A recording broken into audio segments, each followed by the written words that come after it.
श्री गणेशाय नमः. श्री सरस्वत्यै नमः. श्री गुरुभ्यो नमः. श्री कुलदेवताभ्यो नमः. श्री मातृपितृभ्यो नमः. ओम श्री परमात्मने नमः. ओम श्री रामचंद्राय नमः. वक्रतुंड महाकाय सूर्यकोटि समप्रभ निर्विघ्नं कुरु मे देव सर्वकार्येषु सर्वदा. सरस्वती नमस्तुभ्यं वरदे कामरूपिणी विद्यारंभं करिष्यामि सिद्धिर्भवतु मे सदा. गुरुर्ब्रह्मा गुरुर्विष्णू गुरुर्देवो महेश्वरा गुरुः साक्षात् परब्रह्म तस्मै श्री गुरवे नमः. सर्वतीर्थमयी माता सर्वदेवमय पिता मातरं पितरं तस्मात् सर्वयत्नेन पूजयेत्.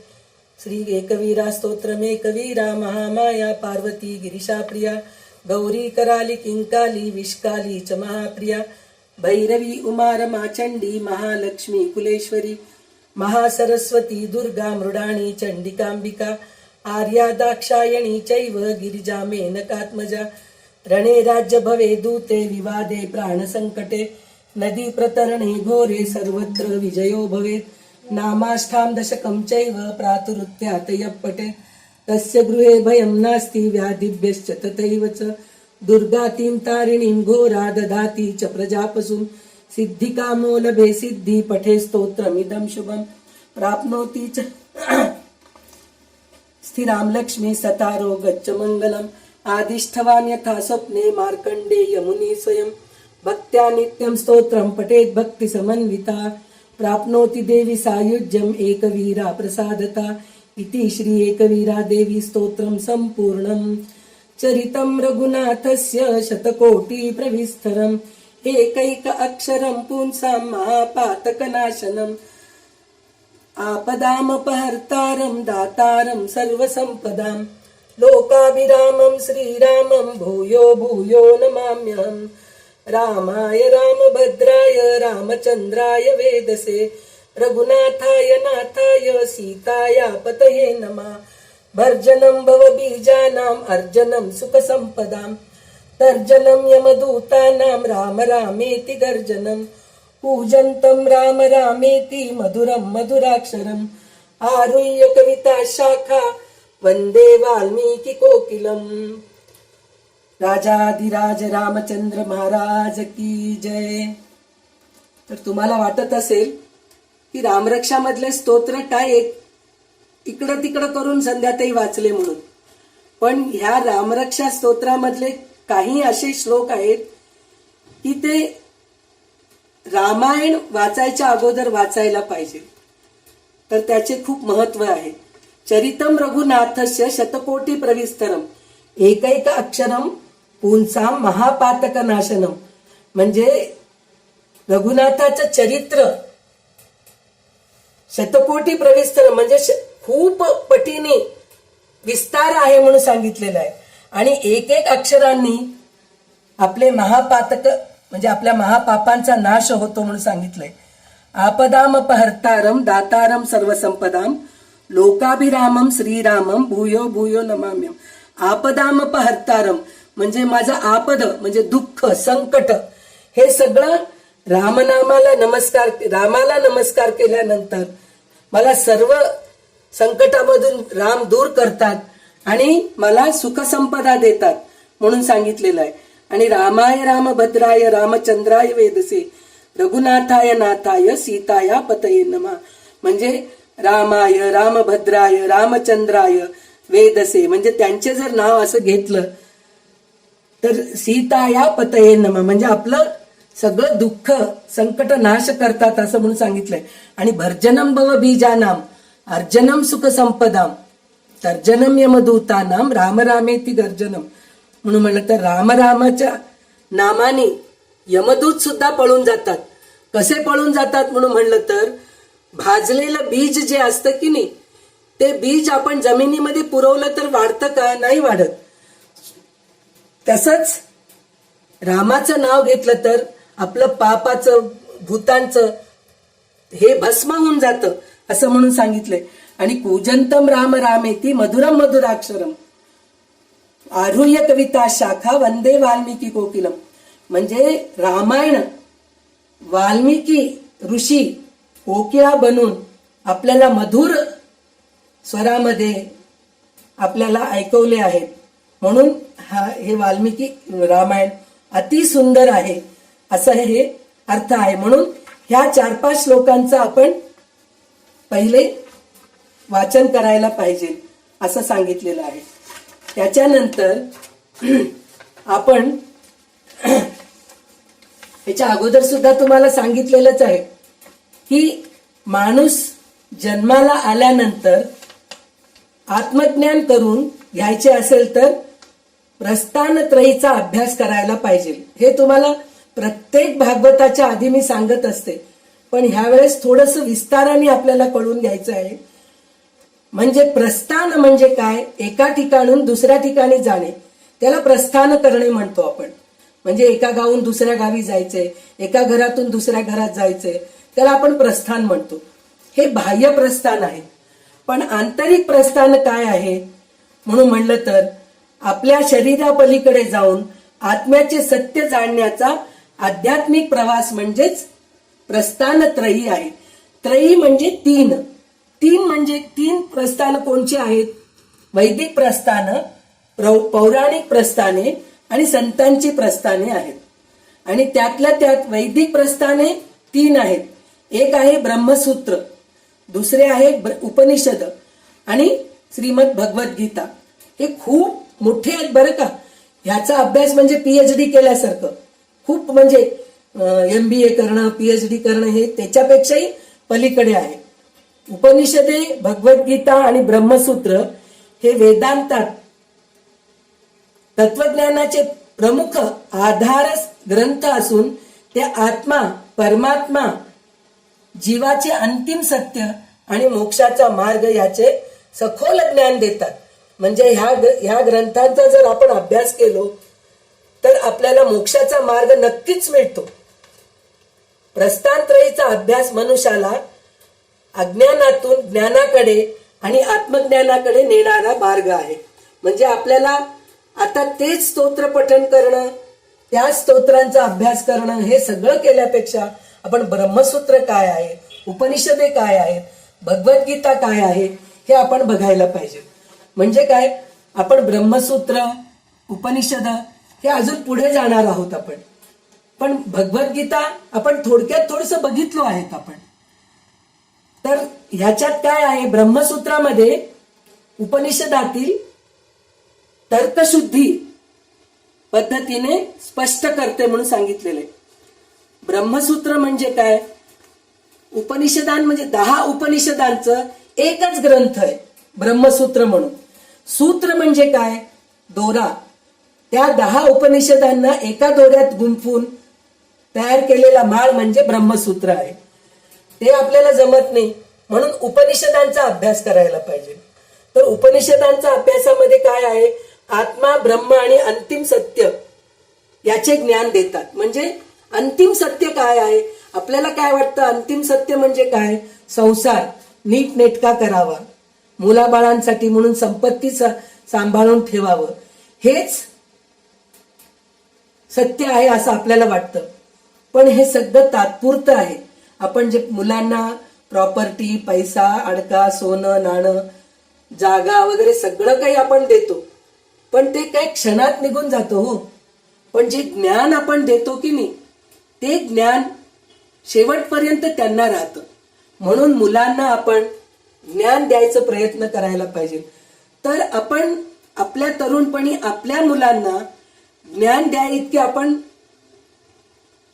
म्हणजे तेवढं आपल्याजवळ ज्ञानही नव्हता आणि वेळही नव्हता. पण आता अभ्यास करत आहोत आपण या वयामध्ये, तर कमीत कमी आपल्या नातवंडांना तरी हे ज्ञान वाटायचा प्रयत्न करावं.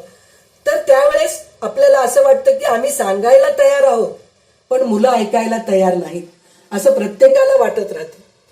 पण ते ऐको अथवा न ऐको, आपण जर अभ्यास करत राहिलो, आपण जर दररोज, म्हणजे मी क्लास जॉईन करा असं मी म्हणत नाहीये, पण दररोज वेळेवर ते जर आपण नियमितपणे जर आपले क्लासेस, आपलं पठण, भगवद्गीता वाचन किंवा स्तोत्र पठण हे सगळं झालं तितक्या जोऱ्याने, म्हणजे मुलांच्या कानावर पडा इतकं जोऱ्याने जर वाचत गेलो तर आज न उद्या मुलांच्या मनावर परिणाम होते. माझी आजी वाचत होती असं म्हणून काय आहे एकदा बघावं अशी तरी त्यांची इच्छा होईल. आपल्याकडून शिकणार नाहीत ते, खरंच आहे. त्यांना सुद्धा वेळ नाहीये, आवड नसते, हे सगळं खरं आहे.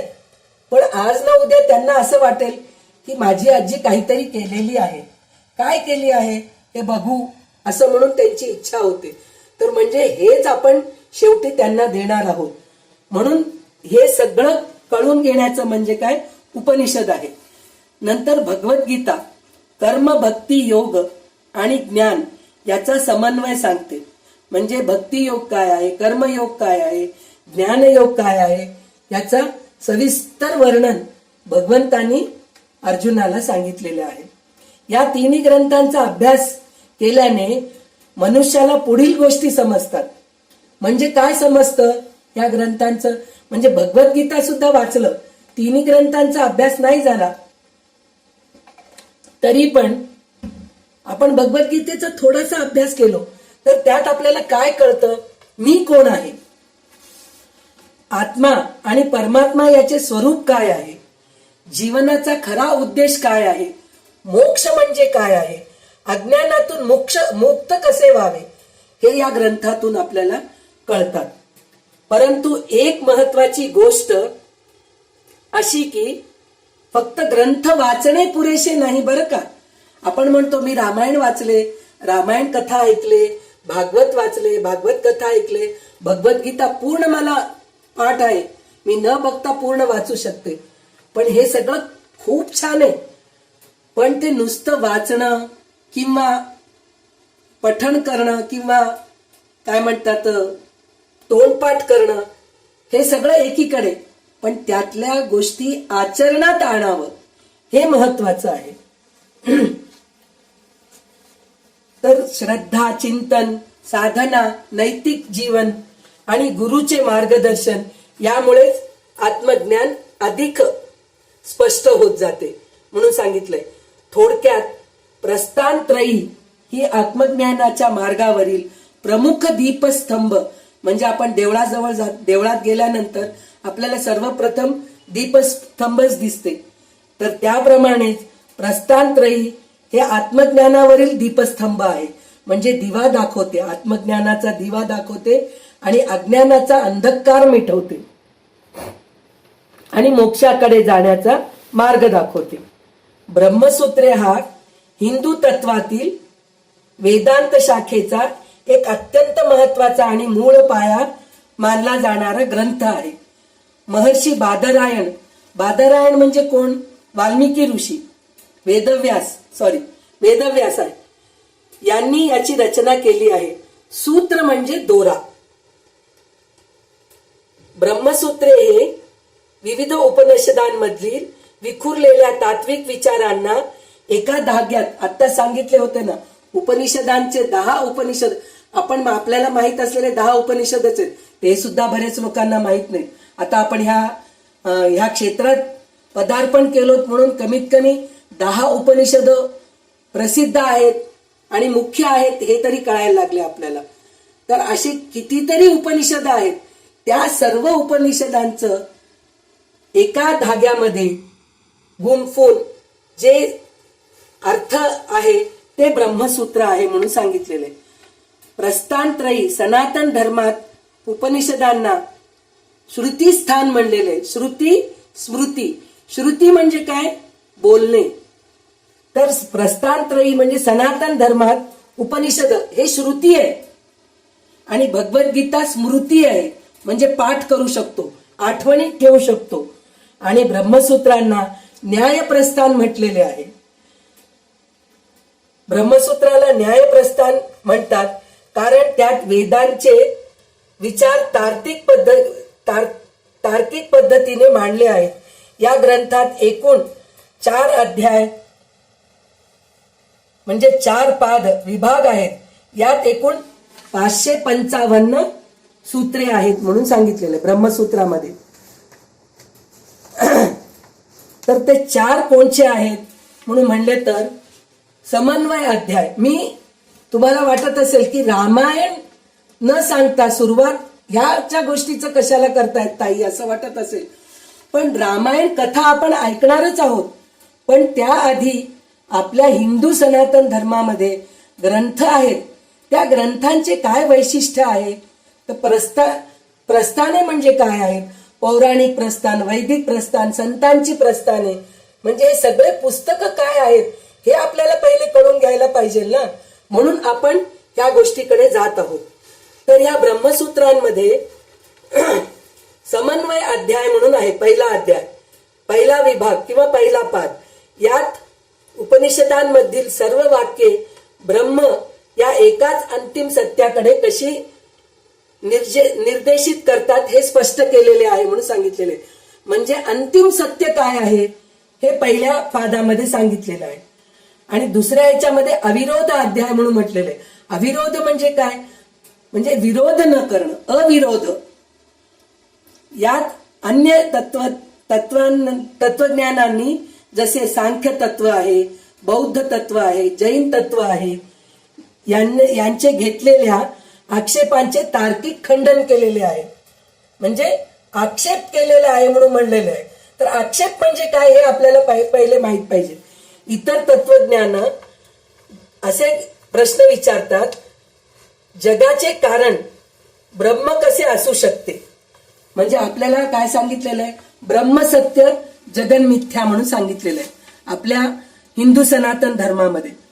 पण ह्या दुसऱ्या धर्मामध्ये असे विचारतात की जगाचे कारण ब्रह्म का असू शकते, आत्मा आणि ब्रह्म एकच कसा असतो, आणि जग खरे आहे की माया खरे आहे. आपण आत्ताच म्हणू ना, ब्रह्म सत्य आणि जगन मिथ्या. मिथ्या म्हणजेच माया. चेतना आणि पदार्थ याचा संबंध काय, हेच आक्षेप आणि विरोधी प्रश्न आहेत म्हणून म्हटलेलं आहे. तर कोणकोणती तत्वज्ञाने आहेत, म्हणजे सांख्य दर्शन, बौद्ध तत्वज्ञान आणि जैन तत्वज्ञान. ह्या तिन्ही तत्वज्ञानामध्ये काय आहे हे आपण पहिले बघूया. हे तत्वज्ञान म्हणते की जगाचे मूळ कारण प्रकृती आहे, ब्रह्म नव्हे म्हणून म्हटलेले आहे. आणि बौद्ध तत्वज्ञानामध्ये काही बौद्ध मतानुसार सर्व गोष्टी क्षणभंगूर आहेत, स्थिर आत्मा नाही. आपण काय म्हणतो, आत्मा सत्य आहे, शरीर नश्वर आहे म्हणून म्हणतो. पण ते म्हणतात की आत्मा स्थिर नाही म्हणतात बौद्ध तत्वज्ञानामध्ये.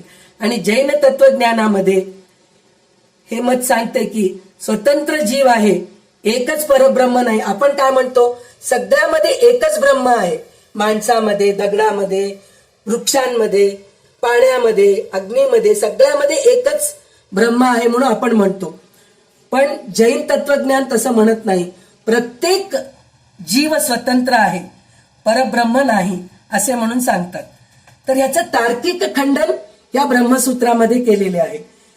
तर तार्किक खंडन म्हणजे काय, वेदांतकार हे आक्षेप फक्त श्रद्धेने नाकारत नाहीत, तर तर्क, अनुभव आणि वेदांचे प्रमाण यांच्या आधाराने उत्तर देते.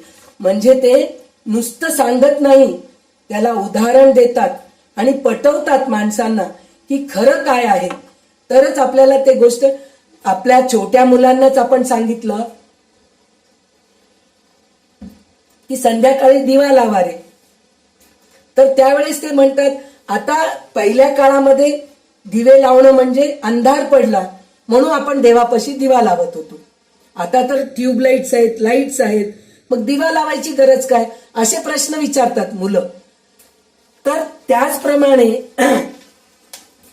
त्याला आपण उत्तर देता यायला पाहिजे. तसंच हे सगळे जे सांख्य दर्शन, बौद्ध तत्वज्ञान, जैन तत्वज्ञान हे सगळं जे सांगतात की विचारतात ना, त्या सगळ्या प्रश्नांचे उत्तर या ब्रह्मसूत्रामध्ये दिलेले आहे आणि ते सुद्धा उदाहरणासकट दिलेले आहे. तर इथे आपल्याला दिवा का लावावं ह्याचं सुद्धा आपण थोडस हे करूया. त्याचं कारण असं आहे की एक तर देवापाशी दिवा लावणं हे खूप महत्वाचं आहे. म्हणजे प्रत्यक्ष दिवा लावणं हे जे आहे ना, क्रिया करणं आहे ना, तर ते खूप सात्विक भाव आहे. तर त्याच्यामुळे आपण देवाजवळ दिवा लावणं आहे. आणि ते दिवा लावल्या लावल्या आपल्याला कसं एकदम असं उजळल्यासारखं वाटतं पहा, देवापाशी दिवा लावलेलं. तर त्याच्यासाठी म्हणून आपण दिवा लावायचा असतो. खरोखर आहे, अंधार झालं की आपण ट्यूबलाईट लावतो, इलेक्ट्रिक बल्ब लावतो, हे सगळं खरं आहे, त्याच्याने अजून जास्त प्रकाश पडतो. पण सुरुवातीला आपल्याला मंद प्रकाशच आपल्याला गरज आहे. तर हे जे मंद प्रकाश जे आहे ना, ते आपल्या देवघरात दिवा लावतो ना, त्याच प्रकाशांनीच आपल्याला ज्ञान मिळतो, असं आपण मुलांना थोडस सांगू शकतो. तर त्या याच्यामध्ये सांगितलंय ना की जड प्रकृती स्वतःहून बुद्धिमान जग निर्माण करू शकत नाही, त्यामुळे चेतन ब्रह्म हेच अंतिम कारण असले पाहिजे म्हणून सांगितलंय. म्हणजे ते बौद्ध मतामध्ये आणि जैन तत्वज्ञानामध्ये काय सांगितलेलं आहे की सर्व गोष्टी क्षणभंगूर आहे, आत्मा स्थिर नाही म्हणून म्हटलंय.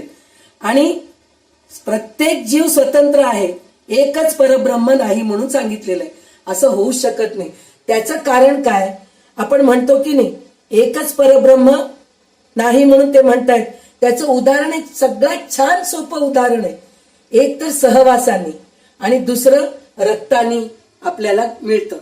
म्हणजे कसं काय, आपल्या म्हणतो ना आपल्या घरी जन्मलेलं जे बाळ असतं की नाही, पूर्वजांचे रक्त नाही हो, सेम आमच्या सासऱ्यासारखाच आहे हो, त्याचा स्वभाव एक त्यांच्यासारखाच आहे पा, ते जे खातात तेच तो खातो, त्यांच्या बोलण्याची पद्धत आणि याची बोलण्याची पद्धत एकच आहे.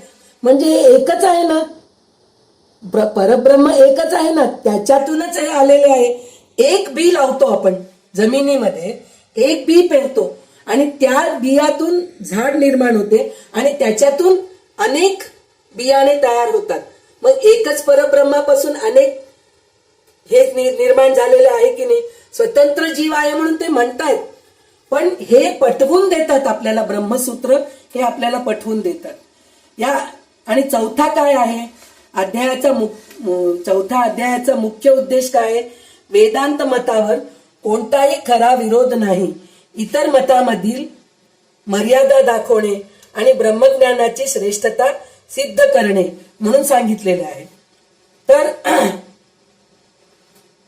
थोडक्यात अविरोध अध्याय म्हणजे वेदांत तत्वज्ञानावर इतर दर्शन जे आक्षेप करतात त्यांना तर्क शास्त्राच्या आधाराने उत्तर देऊन वेदांताचे सत्य सिद्ध करणारा अध्याय आहे म्हणून सांगितलेले. हे दुसरा अध्यायाचा आहे. आणि तिसरा अध्याय आहे साधना अध्याय. यात मुक्ती मोक्ष मिळवण्याच्या साधनाचे आणि आध्यात्मिक ज्ञानाचे वर्णन आहे. आणि शेवटचे अध्याय जे आहे फल अध्याय म्हणजे चौथा पाद, यात ब्रह्मज्ञान प्राप्त झाल्यावर जीवात्म्याला मिळणाऱ्या अंतिम फळाचा किंवा मोक्षाचे वर्णन केले आहे. थोडक्यात सांगायचे तर ईश्वर, ब्रह्म, जग आणि जीव आत्मा यांच्यातील संबंध स्पष्ट करून मनुष्याला जन्म मृत्यूच्या चक्रातून बाहेर काढणाऱ्या सर्वोच्च ज्ञानाचा हा मार्ग ग्रंथ आहे. आपले प्रत्येक ग्रंथ संतांचे राहू दे, पौराणिक ग्रंथ राहू दे, वैदिक ग्रंथ राहू दे, त्याचा अंतिम काय आहे म्हणून म्हणलं तर जन्म मृत्यूच्या चक्रातून बाहेर काढणाऱ्या सर्वोच्च ज्ञानाचा हा मार्गदर्शन ग्रंथ आहे म्हणून सांगितलेलं आहे. आणि याच्यानंतर आपल्याला दशोपनिषद म्हणजे हे जे वैदिक ग्रंथामध्ये जे दुसरा ग्रंथ जो आहे ते दशोपनिषद आहेत. कोणचे आहेत तर ईश, केन, कठ, प्रश्न, मुंडक, मांडुक्य, ऐतरेय, तैतरीय, छांदोग्य आणि बृहदारण्यक ही ती दशोपनिषद आहेत. उपनिषदे आत्मा, जग आणि मोक्ष याविषयी सखोल आध्यात्मिक आणि तात्विक ज्ञान देतात. तू शरीर नसून आत्मा आहेस, तसेच आत्मा आणि ब्रह्म एकच आहे, हा त्यांचा मुख्य संदेश आहे. ज्ञानाच्या माध्यमातून अज्ञान दूर होते आणि आत्मज्ञान प्राप्त होणे म्हणजेच मोक्ष होय. हे सर्व ग्रंथ मानवी जीवनातील अंतिम सत्य आत्मज्ञानाचा मार्गदर्शन करतात म्हणून सांगितलेले. थोडक्यात दशोपनिषदामध्ये कर्मकांडापेक्षा, म्हणजे आपण कर्म करतोय, कर्मकांड करणं म्हणजे म्हणजे कर्मकांड करू नका म्हणजे कर्मच करायचं नाही असं नाही. आपल्याला भगवद्गीतेमध्ये कर्माच्या वरती 6 अध्याय भगवंतांनी सांगितलेले आहेत. तर कर्म केल्याशिवाय आपल्याला मुक्ती नाहीच आहे. तर कर्मकांड म्हणलं तर काय, त्याच्यामध्ये अडकून राहायचं नाही, कर्म करायचं आणि सोडून द्यायचं. आणि विशेषतः कर्मकांड म्हणजे मी हे केले नाही म्हणून असं झालं, मी ते केले नाही म्हणून तसं झालं, मी सत्यनारायण कथा करते म्हणले पण केले नाही म्हणून मला काहीतरी घरामध्ये अपशकुन घडलं. हे आहे आपल्याला जन्मल्यापासून हे संस्कार पडलेले आहेत, तर हे पटकन मिटले जात नाहीत. पण त्याच्यामध्ये अडकून पडून आपण अंधश्रद्धेकडे जातो ना, ते ह्या दशोपनिषदामध्ये नाही. तर ते काय म्हणतात, कर्मकांडापेक्षा ज्ञानाला अधिक महत्व देऊन मानवी मुक्तीचा म्हणजेच मोक्षाचा मार्ग दाखवतात म्हणून सांगितलेले. आता ह्या वैदिक प्रस्थानामधलं तिसरं प्रस्थान म्हणजे भगवद्गीता आहे. भगवद्गीतेमध्ये सर्व वेदांचे तत्वज्ञान आणि सर्व उपनिषदांचे सार अंतर्भूत आहे. सर्वोपनिषदो गावो दोग्धा गोपालनंदना पार्थो वत्स सुधीर भोक्ता दुग्धम गीता मृतम महत. म्हणजे सर्व उपनिषदे काय आहे, गायी आहेत आणि त्याचे दुधाचे धार काढून भगवंतांनी अर्जुनाला पाजलेले अमृतरूपी, तर तेच पान आपण सुद्धा करतो हे भगवद्गीतेमध्ये सांगितलेलं आहे. आणि भगवद्गीतेमध्ये कुरुक्षेत्राच्या युद्धभूमीवर ते कृष्णाने अर्जुनाला सांगितलेलं आहे. युद्धभूमी बघितलं की आपल्याला भीती वाटते हो, युद्ध म्हणजेच भीती वाटते. घरात एखादं छोटं भांडण जरी झालं ना तर मन चलबिचल होतं, 2-3 दिवस आपण फारच अस्वस्थ राहतो. तर तशा परिस्थितीमध्ये युद्धभूमीवर ते अर्जुनाला श्रीकृष्णाने भगवद्गीता सांगितली आहे आणि अर्जुनाने ते आत्मसात केलेले आहे. म्हणजे केवढा मोठा तो ग्रंथ आहे हे आपल्याला कळून येतंय. तर हे भगवद्गीता कसं आहे म्हणून म्हणलं तर, कुरुक्षेत्राच्या युद्धभूमीवर श्रीकृष्णाने अर्जुनाला दिलेला धर्म कर्म योग आणि आत्मज्ञानाचा उपदेश आहे. भगवद्गीता मध्ये अर्जुन पार्थ आहे आणि भगवंत रथाचे सारथी आहेत. भगवंत स्वतः अर्जुनाला गीतेचा उपदेश देतात, जे व्यासांनी रचलेल्या महाभारत पुराण ग्रंथाच्या मध्यभागी आहे. म्हणजे पूर्ण महाभारतामध्ये मध्यभागी जे आहे ना ते भगवद्गीता आहे. त्यात अद्वैत अमृताचा वर्षाव 18 अध्यायात केलेला आहे म्हणून सांगितलेले. आता हे झाले 3 वैदिक प्रस्थाने. आणि आता जे आहे पौराणिक प्रस्थाने. तर पौराणिक प्रस्थाने म्हणजे काय आहे, पुराण म्हणजे पुर म्हणजे खंड कॉन्टिनेंट्स, अन म्हणजे संस्कृती, संस्कृतीचे अष्टांग म्हणजेच धर्मकारण, अर्थकारण, समाजकारण, राज्यकारण, वाङ्मय, कलाकृती, विज्ञान, शिक्षण. थोडक्यात पुराण हे असे प्राचीन ग्रंथ आहे जे अनेक कथा, आख्यायिका आणि ज्ञान देऊन मानवी जीवनाच्या विविध पैलूवर प्रकाश टाकतात. पुराण हे हिंदू धर्मातील पवित्र साहित्याचा एक भाग आहे. ब्राह्मण, आरण्यक आणि उपनिषद यांच्यासह त्यांचा अभ्यास केला जातो. यामध्ये खगोलशास्त्र, वैद्यकशास्त्र, इतिहास आणि इतर विषयांचे संबंधित विपुल ज्ञान भरलेले आहे. आपण पुराण म्हणजे काय आहे, पुराण म्हणलं कीच घाबरून जातो आपण. पुराण काय आहे बाबा, नको त्या भानगडीतच जाणं नको. त्याच्यामध्ये नसलेले काहीतरी कर्मकांड सांगितलेले आहेत आणि भीतीदायक गोष्टी आहेत असं आपल्याला वाटतं. पण तसं नाहीये. त्याच्यामध्ये खगोलशास्त्र आहे, म्हणजे वैद्यकशास्त्र आहे, इतिहास आहे, असे भरपूर आहेत. आणि पुराण याचं काय आहे, पुराणव भवती इति पुराणम म्हणून म्हटलेलं आहे. म्हणजे जे जुने असूनही नवे होत जाते तेच पुराण आहे. किंवा प्राचीन असूनही जे नेहमी नवीनच राहते ते पुराण आहे. खरोखरच आहे ना, आपण जेव्हा जेव्हा पुराण ऐकतो, कथा ऐकतो, रामांची कथा, भागवताची कथा, आता प्रत्येक जण म्हणले ना, संध्याताई तुम्ही गेल्या वेळेसपेक्षा ह्यावेळेस अजून जास्त पुष्कळ काही सांगितलात. म्हणजे हेच आहे पुराणामध्ये विशेष काय आहे. गेल्या वेळेस आपण ऐकलेले असतो, पण पुन्हा ऐकलं तेव्हा आपल्याला पुन्हा नवीन काहीतरी शिकायला मिळतं. हेच पुराण आहे. पुरा नव भवती इति पुराणम म्हणलं तर जे जुने आहे ते परत परत ऐकलं तरी परत नवीन ऐकल्यासारखं आपल्याला वाटते. तर आता हे पौराणिक प्रस्थाने आहेत आणि हे 18 पुराण आहेत. याच्यामध्ये कोणचे कोणचे आहेत?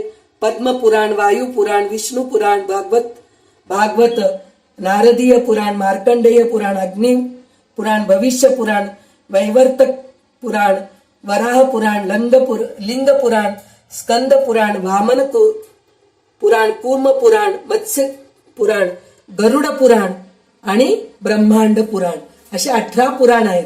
तर कमीत कमी ह्या एकेका ग्रंथांचे म्हणजे एक पुराणांचे हे सगळे गोष्टी रूपीच आहेत. खूप काही अवघड नाहीये.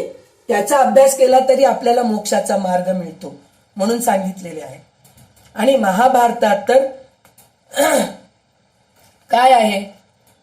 आता 3 पौराणिक प्रस्थाने कोणची कोणची आहेत म्हणलं तर महाभारत, रामायण आणि भागवत हे 3 पौराणिक प्रस्थाने आहेत. महाभारत याच्यामध्ये काय आहे? भारतीय संस्कृतीतील सर्वात महान विस्तृत महाकाव्य ग्रंथ मानला जातो. हा ग्रंथ महर्षी व्यासांनी रचलेले आहेत. आणि असे सांगितले जाते की महाभारत व्यासांनी सांगत गेले आणि भगवान गणेश यांनी लिहित गेले. तर म्हणे ते लिहिताना जवळजवळ अनेक वर्ष हे ग्रंथ लिहिल्यानंतर त्यांच्यामध्ये इतकी ऊर्जा निर्माण झाली म्हणे. त्याच्यासाठी म्हणून अनंत चतुर्दशीच्या दिवशी हे ग्रंथ पूर्ण झालेला आहे. आणि त्या दिवशी गणपतीला नदीमध्ये जाऊन आंघोळ करून आले म्हणे.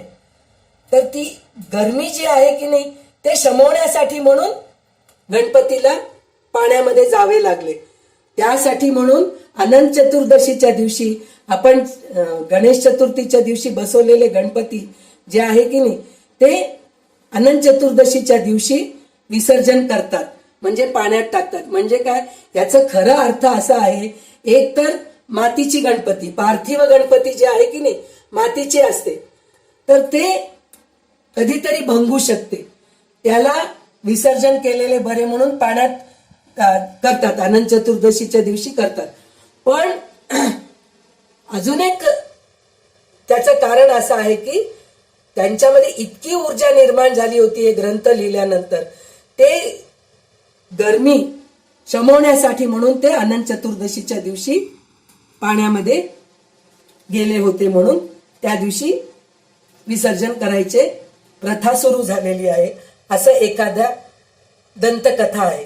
त्यानंतर महाभारतामध्ये मुख्य कौरव आणि पांडव यांच्यातील संघर्ष, धर्म अधर्म लढाई, कुरुक्षेत्रावरील महान युद्ध याचे वर्णन आहे. हा ग्रंथ केवळ युद्धकथा नसून मानवी जीवन, धर्म, कर्तव्य, नातेसंबंध, राजकारण, नीती, अध्यात्म आणि मोक्ष याचे सखोल ज्ञान देणारे ग्रंथ आहे. म्हणून सांग, आपण काय म्हणतो, नको बाबा ते महाभारत नको. महाभारत वाचलं की आपल्या घरामध्ये पण महाभारत सुरू होतं, मग आपल्या नातेवाईकांमध्ये भांडणं सुरू होतात. त्या ग्रंथाच्या मागे जायची गरजच नाहीये. तसं नाहीये. आपले प्रत्येक ग्रंथ तितकेच चांगले आहेत की प्रत्येक ग्रंथातून आपल्याला काहीतरी शिकायला मिळते. गरुड पुराण वाचू नये हो, कोणीतरी घरात आपल्या मृत्यू झाल्यानंतरच त्या 10 दिवसातच वाचायचे असते असं काही नाहीये. गरुड पुराण सुद्धा आपण वाचू शकतो म्हणून सांगितलेलं आहे. आणि याच्यामध्ये माणूस कसा वागायला पाहिजे हे शिकायचं म्हणलं तर कृष्णाकडून, अर्जुनाकडून, भीष्माकडून, कर्णकडून आणि द्रौपदीकडून शिकायचं आहे.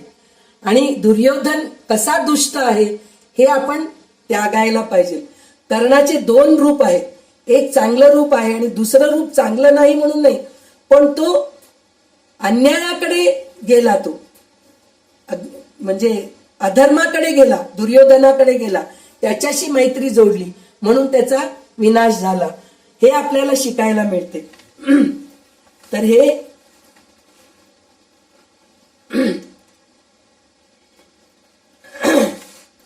इथे एक श्लोक आपल्याला, आपण जे भगवद्गीतेचं ध्यान श्लोक म्हणतो की नाही, त्याच्यामधला एक श्लोक असा आहे, नमोस्तु ते व्यास विशाल बुद्धी पुल्लारविंद विंदा यतपत्र नेत्र येन त्वया भारत तैल पूर्ण प्रज्वालितो ज्ञानमय प्रदीप म्हणून आहे. तर त्याचा अर्थ असा आहे, वाल्मिकी ऋषींचे नेत्र कमलपत्रासारखे पाकळ्यांसारखे आहेत म्हणून सांगितलेलं आहे. आणि त्यांची विशाल बुद्धी आपल्याला महाभारत रूपी तेलाने दिव्य ज्ञानाचा दिवा प्रज्वलित करून आपल्याला ज्ञान प्रदान केलेले आहे असं म्हणून सांगितलेले आहे.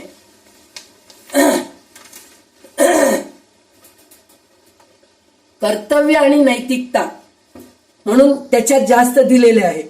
धर्म अधर्म, सत्य असत्य हे सगळं महाभारतात सांगितलेलं आहे. मनुष्यानी शेवटी स्वतःसाठी, समाजासाठी आणि इतरांच्या हितासाठी प्रामाणिकपणे आणि सद्वर्तनाने वागणे म्हणजेच नैतिकता आहे म्हणून सांगितलेलं आहे. म्हणजे नैतिकतेने वागायला पाहिजे हे श्रीकृष्णाने अर्जुनाला म्हणजे पांडवांना सांगितलेलं आहे. हे सगळं आपल्याला महाभारतातून शिकायला मिळते म्हणून सांगितलेलं आहे. आणि सत्ता आणि अहंकार, मैत्री, नातेसंबंध आणि विश्वास, कर्म आणि त्याचे फळ, जीवन आणि मोक्ष हे सगळं त्यात सांगितलेलं आहे म्हणून सांगितलेलं आहे. आणि थोडक्यात म्हणजे महाभारत हा फक्त युद्धाचा इतिहास नसून मानवी जीवनाचा आरसा मानला जातो. धर्म काय अधर्म काय याचे मार्गदर्शन करणारा हा भारतीय संस्कृताचा अमूल्य ग्रंथ आहे. तर महाभारत ग्रंथाचा थोडंही दुर्लक्ष करू नये. आपल्याला जर वेळ मिळाले तर आपण एकदा या ग्रंथाचा सुद्धा नक्की अभ्यास करूया. कारण आपण रामायण, भागवत हे पुष्कळदा ऐकलो, पण महाभारत हे जे आहे की नाही खूप मोठं आहे. तर ते सुद्धा आपल्याला ऐकायचंय, त्याचा सुद्धा अभ्यास करायचंय. त्याच्यासाठी आपण एकदा वेळ काढून भरपूर अभ्यास करून त्याचा सुद्धा आपण अभ्यास करूया म्हणून वाटतंय मला आता. आणि आता ह्याच्यामध्ये काय आहे, आपण महाभारत, रामायण आणि भागवत हे सगळे जे आहेत ना एक एक युगामध्ये झालेले आहेत. महाभारत आणि भागवत जे आहे की नाही हे द्वापार युगात झालेले आहे. आणि त्रेतायुगामध्ये रामायण झालेले आहे.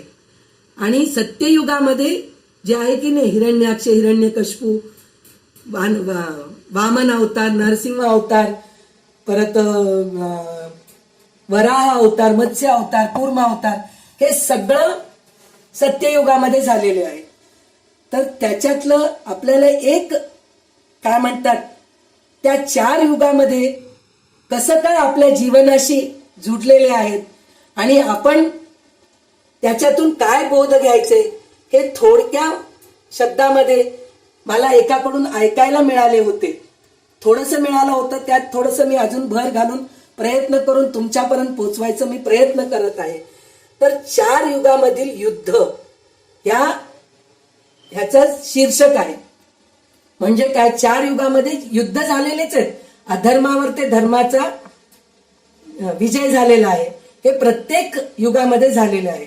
तर त्याच्याबद्दल थोडीशी कथा आहे. तर ती कथा काय म्हणून म्हणलं तर,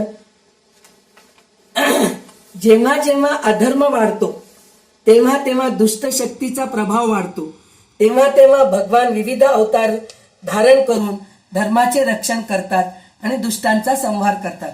हे तर सगळ्यांना माहिती आहे. आणि त्याचे श्लोक सुद्धा तुम्हाला सगळ्यांना पाठ आहे. यदा यदा हि धर्मस्य ग्लानिर्भवति भारत अभ्युत्थानम अधर्मस्य तदात्मानं सृजाम्यहं परित्राणाय साधूनां विनाशाय च दुष्कृताम धर्म संस्थापनार्थाय संभवामी युगे युगे. असं आपल्याला हे श्लोक सगळ्यांना माहित आहे, त्याचा अर्थ सुद्धा माहित आहे. पण ते 4 युगामध्ये सत्ययुग, त्रेतायुग, द्वापार युग आणि कलियुग भगवंतांनी विविध अवतार घेऊन राक्षसांचा नाश केला, म्हणजे अधर्मावर ते धर्माची स्थापना केली. हे आपण ऐकलो. तर ह्याच्यामध्ये आता सत्ययुगाचं एक रहस्य आपल्याला ऐकायचंय. ते म्हणजे काय? सत्ययुगात स्वर्ग आणि पृथ्वी पाताळ या विश्वस्तरावर दैवी आणि आसुरी शक्तीमध्ये संघर्ष झाला. या काळात 5 अक्षरी आणि 6 अक्षरी हिरण्याक्ष आणि हिरण्यकश्यपू यांचा वध केला. आपल्याला कूर्म अवतार, मत्स्य अवतार आणि काय वामन अवतार ह्याच्यामध्ये काही वध नाहीये. पण या 2 सत्ययुगामध्ये हिरण्याक्ष आणि हिरण्यकश्यपू यांचा वध केलेला आहे. आणि हे कोणत्या स्तरावर युद्ध झालेले आहे? तर विश्वस्तरावर युद्ध झालेले आहे. म्हणजे पाताळ, स्वर्ग आणि पृथ्वी लोकावर ते युद्ध झालेले आहे. आणि या युगामध्ये 5 किंवा 6 अक्षरी राक्षसांचा नाश केलेला आहे म्हणून आपल्याला वर्णनात सांगण्यात येते. आणि सत्ययुगामध्ये, त्रेतायुगामध्ये संघर्ष विश्वामध्ये नाहीये, 2 राज्यामध्ये आहे. कोणचे 2 राज्य? भारत आणि लंका या 2 राज्यामध्ये आहे. आणि तिथं 3 अक्षरी असुराचा, राक्षसाचा संहार केलेला आहे. म्हणजे कोण? रावण. रामाने रावणाचा वध केला आहे म्हणून सांगितलेलं आहे. कारण त्याचा अहंकार नाश करण्यासाठी, म्हणून अंत करण्यासाठी म्हणून युद्ध झाले. आणि द्वापार युगामध्ये संघर्ष आणखीन जवळ झालाय. कसं झालाय? तर एकाच वंशात, एकाच कुटुंबात युद्ध निर्माण झालेलं आहे. आणि एकाच भूमीवरती, एकाच ठिकाणी धर्मक्षेत्रावरती युद्ध झालेलं आहे. आणि त्याच्यामध्ये 2च अक्षरी, पहिले 4-5 अक्षरी झाला, नंतर सत्ययुगामध्ये 4-5 अक्षरी राक्षसांचा नाश झाला. त्रेतायुगामध्ये 3 अक्षरी रावण याचा अंत झाला. आणि द्वापार युगामध्ये 2च अक्षरी कंस याचा अंत झाला. पण कलियुगाचं विशेष बघा तुम्ही काय आहे म्हणून म्हणलं तर तिथे आपल्याला ना युद्धभूमी आहे, ना अजून कोणी आपल्याशी युद्ध करणारे नाहीत. त्याच्यामध्ये फक्त आपल्याशीच आपण युद्ध करायचंय. ते एकच अक्षरी आहे बरं का. कशाशी युद्ध करायचंय? मी जे आहे की नाही, माझ्यामध्ये जे मी आहे त्याच्याशीच युद्ध करायचंय. मीच आपल्याला अहंकाराकडे घेऊन जातो, क्रोध आणतो.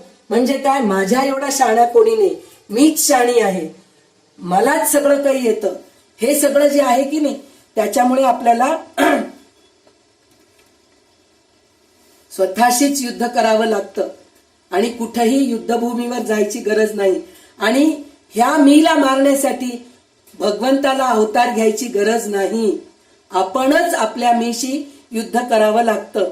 मी हा राक्षस मनुष्याला स्वतःच्या श्रेष्ठत्वाचा अभिमान देतो, इतरांना कमी लेखायला शिकवतो, मत्सर, द्वेष, स्पर्धा आणि कलह निर्माण करतो.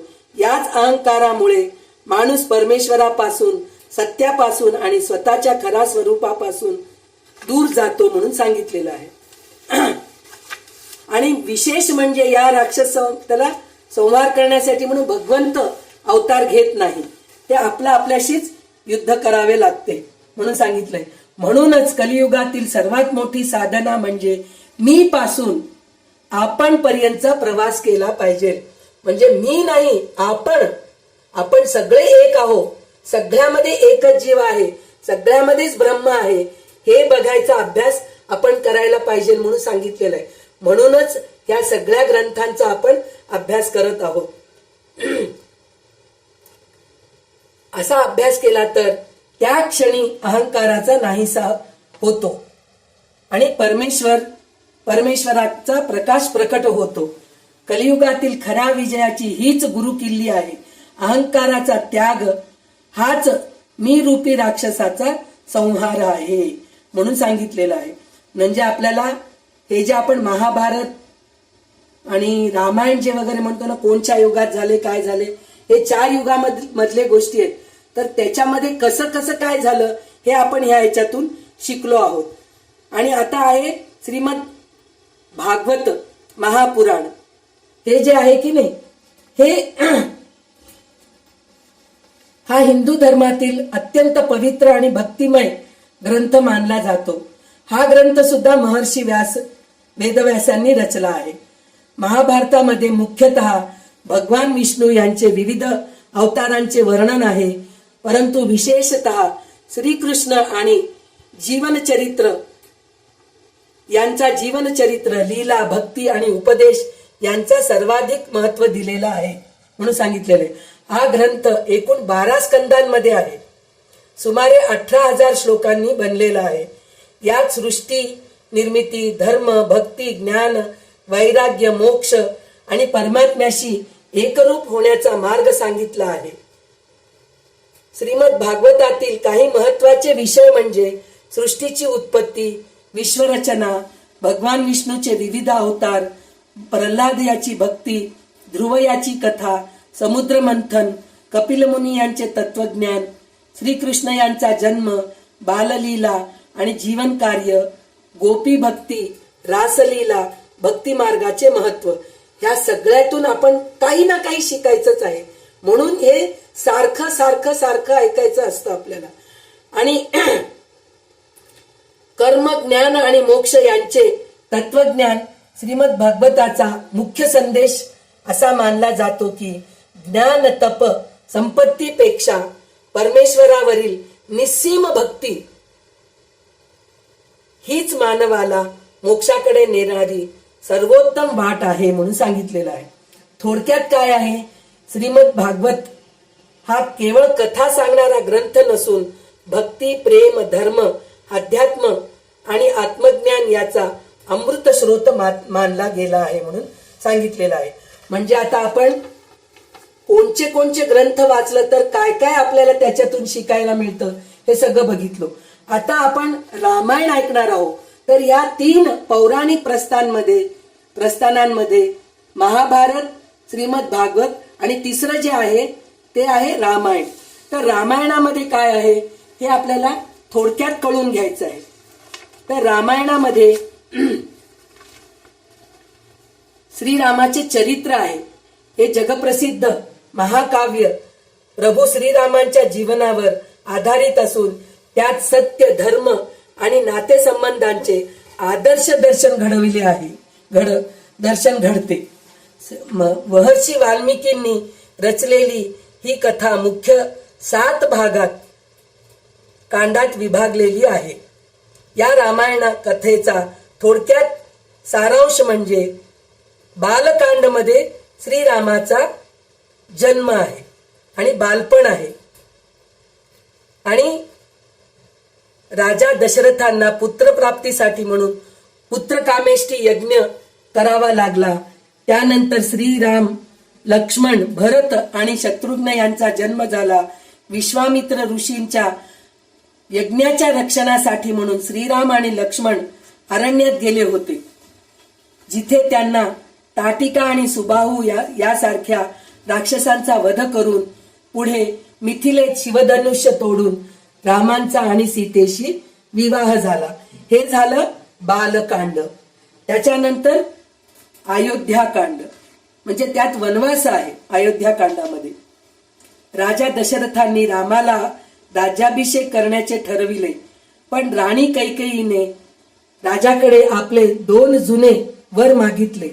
भरताला राज्य मिळावे आणि रामाला 14 वर्ष वनवास व्हावा. पितृवचन पाळण्यासाठी म्हणून राम आनंदाने वनवासात गेले. त्यांच्या सोबत सीता आणि लक्ष्मणही गेले. हे झालं अयोध्याकांड. आणि तिसरं जे आहे अरण्यकांड, सीताहरण.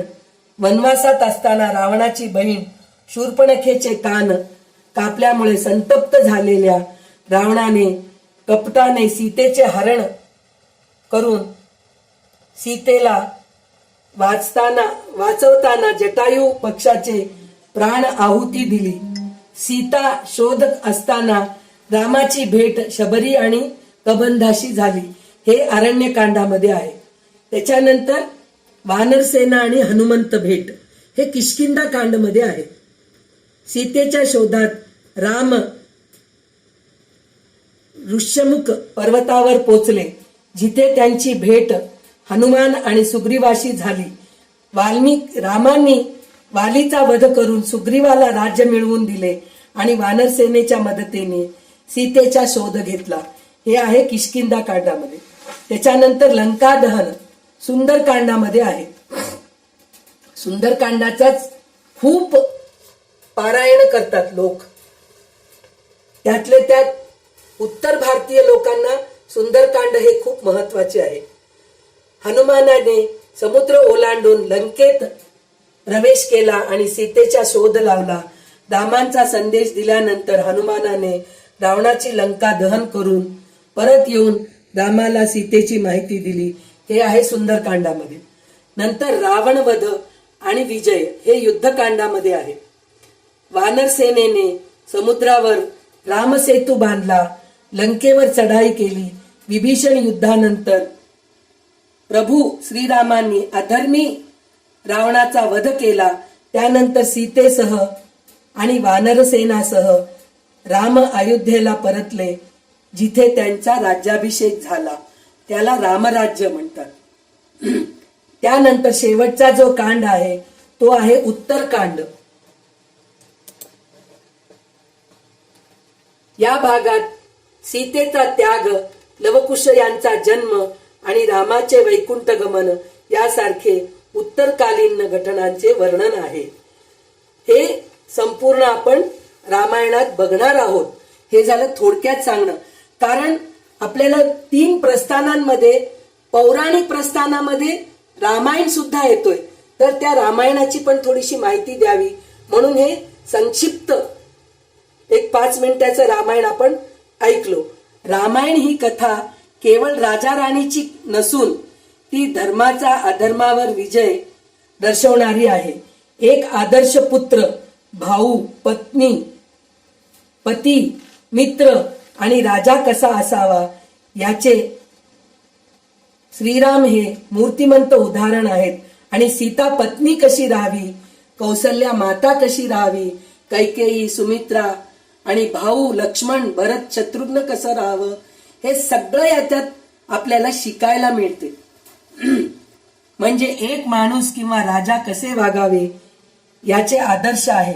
म्हणूनच रामाला पुरुषोत्तम असे म्हणतात, मर्यादा पुरुषोत्तम असे म्हणतात. रामायण आपल्याला शिकवते कठीण परिस्थितीतही धर्म सोडू नये. सत्य, प्रेम आणि कर्तव्य यावरच जीवन उभे आहे म्हणून सांगितलेले आहे.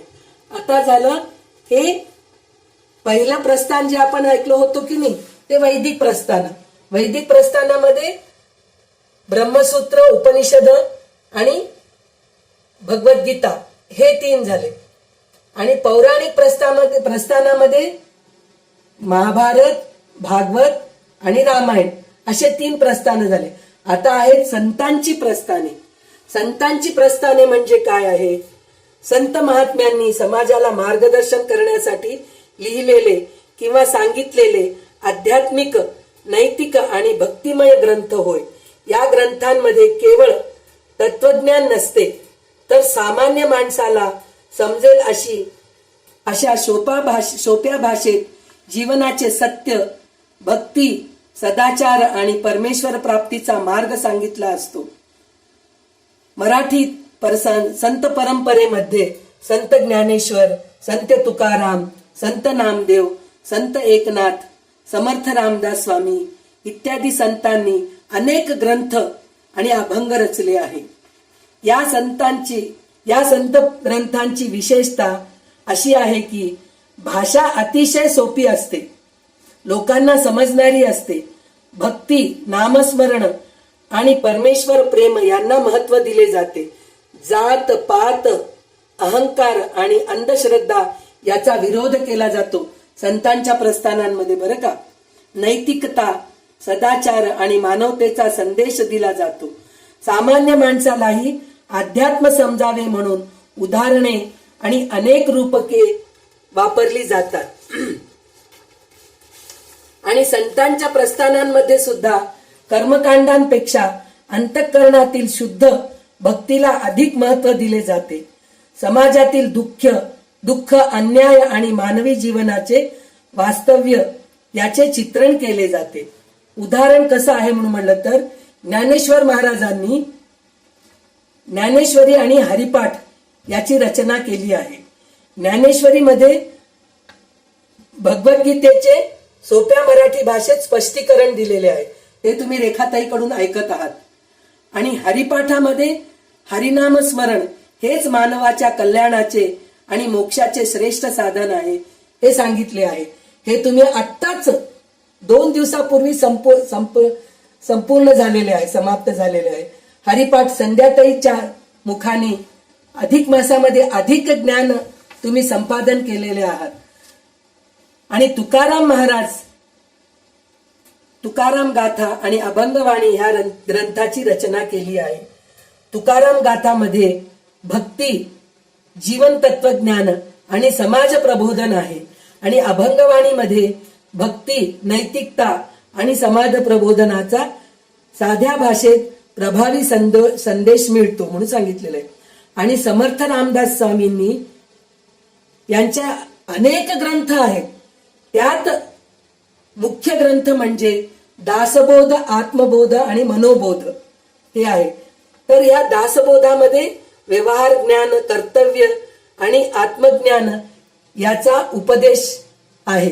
म्हणजे काय, आपण ह्याचा अभ्यास पण केलेला आहे. आत्मबोध, आत्म्याचे खरे स्वरूप ओळखून मोक्ष मार्ग सांगितलेला आहे, आपण ह्याचाही अभ्यास केलेला आहोत. मनोबोध, मनावर नियंत्रण ठेवून सदाचाराने जीवन जगण्याचा संदेश दिला आहे. थोडक्यात संतांची प्रस्थाने ही केवळ धार्मिक ग्रंथ नसून मानवाला चांगले जीवन देणारा, चांगले जीवन जगण्याचा, भक्तीचा, नैतिकतेचा आणि आत्मज्ञानाचा सोपा मार्ग दाखविणारा जीवनशाळा आहे. थोडक्यात काय म्हणलं तर संतांच्या प्रस्थानांमधून आपल्याला भक्ती, नैतिकता, सदाचार, मानवता आणि आत्मज्ञान याचा बोध मिळतो. हे ग्रंथ माणसाला सत्य, प्रेम, करुणा, नम्रता आणि परमेश्वर भक्तीचा मार्ग दाखवतात. तसेच अहंकार, अंधश्रद्धा आणि अन्याय यापासून दूर राहून चांगले जीवन कसे जगावे हेही शिकवतात. म्हणजे आता आपण सगळे प्रस्थाने बघितलो. प्रत्येक प्रस्थानांमध्ये 3 आहेत. पहिल्या प्रस्थानामध्ये जे आहे वैदिक प्रस्थाने, त्यात ब्रह्मसूत्र, उपनिषद आणि भगवद्गीता आहे. दुसरे आहे पौराणिक प्रस्थान, महाभारत, रामायण आणि भागवत हे झाले. त्यानंतर संतांची प्रस्थाने, ह्याच्यामध्ये आपण ज्ञानेश्वरीचं बघितलो, म्हणजे ज्ञानेश्वर महाराजांचे ग्रंथ बघितलो, तुकाराम महाराजांचे ग्रंथ बघितलो, समर्थ रामदास स्वामींचा ग्रंथ बघितलो. तर हे सगळे आपल्याला शिकायला मिळतात. आणि ह्याच्यातून थोडक्यात संतांच्या हे आपल्याला कळते म्हणून सांगितलेले आहे. तर इथे आपल्याला ह्या 3 प्रस्थानांमधून काय मिळते म्हणलं तर वैदिक प्रस्थानांनी आचार मिळते. आचार म्हणजे सदाचार मिळते आपल्याला. आणि पौराणिक प्रस्थानांनी विचार मिळतो.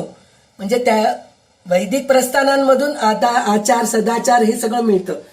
आणि पौराणिक प्रस्थानामधून विचार मिळतं, म्हणजे कसं जगावं, म्हणजे प्रत्येक माणसांचे विचार कसे असतात, प्रत्येक माणूस कसा असतो, हे सगळं आपल्याला ह्या पौराणिक प्रस्थानांमध्ये मिळतो. आणि संतांच्या प्रस्थानांनी तर साक्षात्कारच होते. कारण काय म्हणून म्हणलं तर साक्षात्कार असं कसं हो, पौराणिक प्रस्थाने हे सगळे वेद वगैरे आहेत, त्याच्यामध्ये का आत्मसाक्षार होत नाही? कारण आपली बुद्धी तेवढी तेज नाहीये, तेवढं आपण आत्मसात करू शकत नाहीत. पण संतांची प्रस्थाने वाचत गेलो तर खरोखरच त्याच्यामध्ये आपण तल्लीन होऊन त्याच्यातून एखाद्या वेळेस एकाचा साक्षात्कार पण होऊ शकतो. म्हणजे संतांची प्रस्थाने याच्यातून आपल्याला साक्षात्कार होतो. म्हणूनच म्हणतात की वैदिक प्रस्थानांनी आचार मिळते, पौराणिक प्रस्थानांनी विचार मिळते आणि संतांच्या प्रस्थानांनी साक्षात्कार होते. हे आपल्याला या तिन्ही प्रस्थानांमधून शिकायला मिळते. आपण ही सर्व ग्रंथ तर वाचू शकत नाही, पण रामायण कथा प्रत्येक गावात प्रत्येक भाषेत कोणी ना कोणी आयोजन करत असतात. तिथे जाऊन श्रवण करणे हेच सगळ्यात जास्त पुण्य आहे. कारण आपल्या घरी आपण रामायण ठेवणं म्हणजे खूप मोठं कार्यक्रम आहे. त्याचा व्याप खूप असतो. तेवढं सगळं आपल्याला करणं जमत नाही. तर कमीत कमी आपण जिथे रामायण चालू आहे तिथे जाऊन धनानी मदत करावे किंवा शारीरिक मदत करावे. म्हणजे काय, काहीतरी तिथं खुर्च्याच मांडा, सतरंजीच घाला किंवा सगळं कथा झाल्यानंतर सगळ्या खुर्च्या एका ठिकाणी जमवून ठेवा. असं काहीतरी कामं करू शकतो आपण तिथे जाऊन. ते जरी नाही झाले तर कमीत कमी जाऊन ऐकायला तरी पाहिजे. म्हणजे आपल्याला त्याच्यातून काही ना काही शिकायला मिळते म्हणून सांगितलेलं आहे. तर माणूस जन्माला आल्यावर कमीत कमी 5 गोष्टी कराव्या. कोणची गोष्ट करावी तर गाय दान करावं. तर सध्या आपल्याला गाय दान करणं खूप अवघड आहे. कारण कितीतरी हजारो रुपयांमध्ये गाय विकत घ्यावं लागतं आणि ते आपल्याला दान करावं लागतं. बरं जाऊ दे, आपल्याकडे पैसा आहे, आपण गाय विकत घेऊ, पण दान कोणाला करावं? कारण प्रत्येकांना स्वतंत्र घर नाही आणि त्याच्यासाठी म्हणून गोठा नाही. माणसांना राहण्यासाठीच छोटे छोटे खोल्या आहेत. तर गायींना कुत्र्यांना ठेवायला जागा आहे बरं का, कारण ते घरात ठेवू शकतो आपण. पण गायीला ठेवण्यासाठी गोठा पाहिजे असतो. तर गोठा नाही, सगळेजणी फ्लॅटमध्येच राहतात.